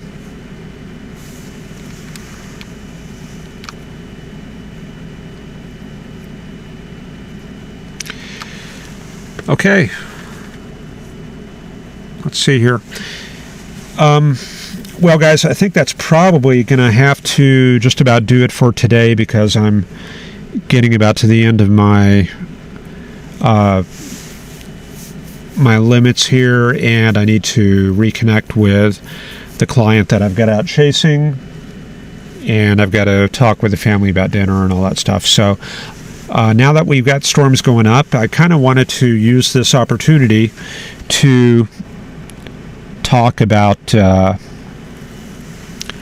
storm development. And we were able to watch initiation occurring, and that was the important thing, and we used a bunch of tools. And now we're basically down to radar, so you can use your favorite radar sources, and especially GR Level 2, GR Level 3, and check that out. I've shown you how to use those tools, and you can continue using it the same way. And this will preempt our 8 p.m. broadcast. That'll be it for that too. And we'll be back tomorrow at 8 p.m. So let's see here. Yeah, so that'll probably do it for this evening. And I appreciate you joining. And we'll see you this weekend. Take care. Or, hang on a second, this weekend. What is that? Yeah, Friday. Okay, yeah, going into a weekend. All right, take care. Thanks, guys.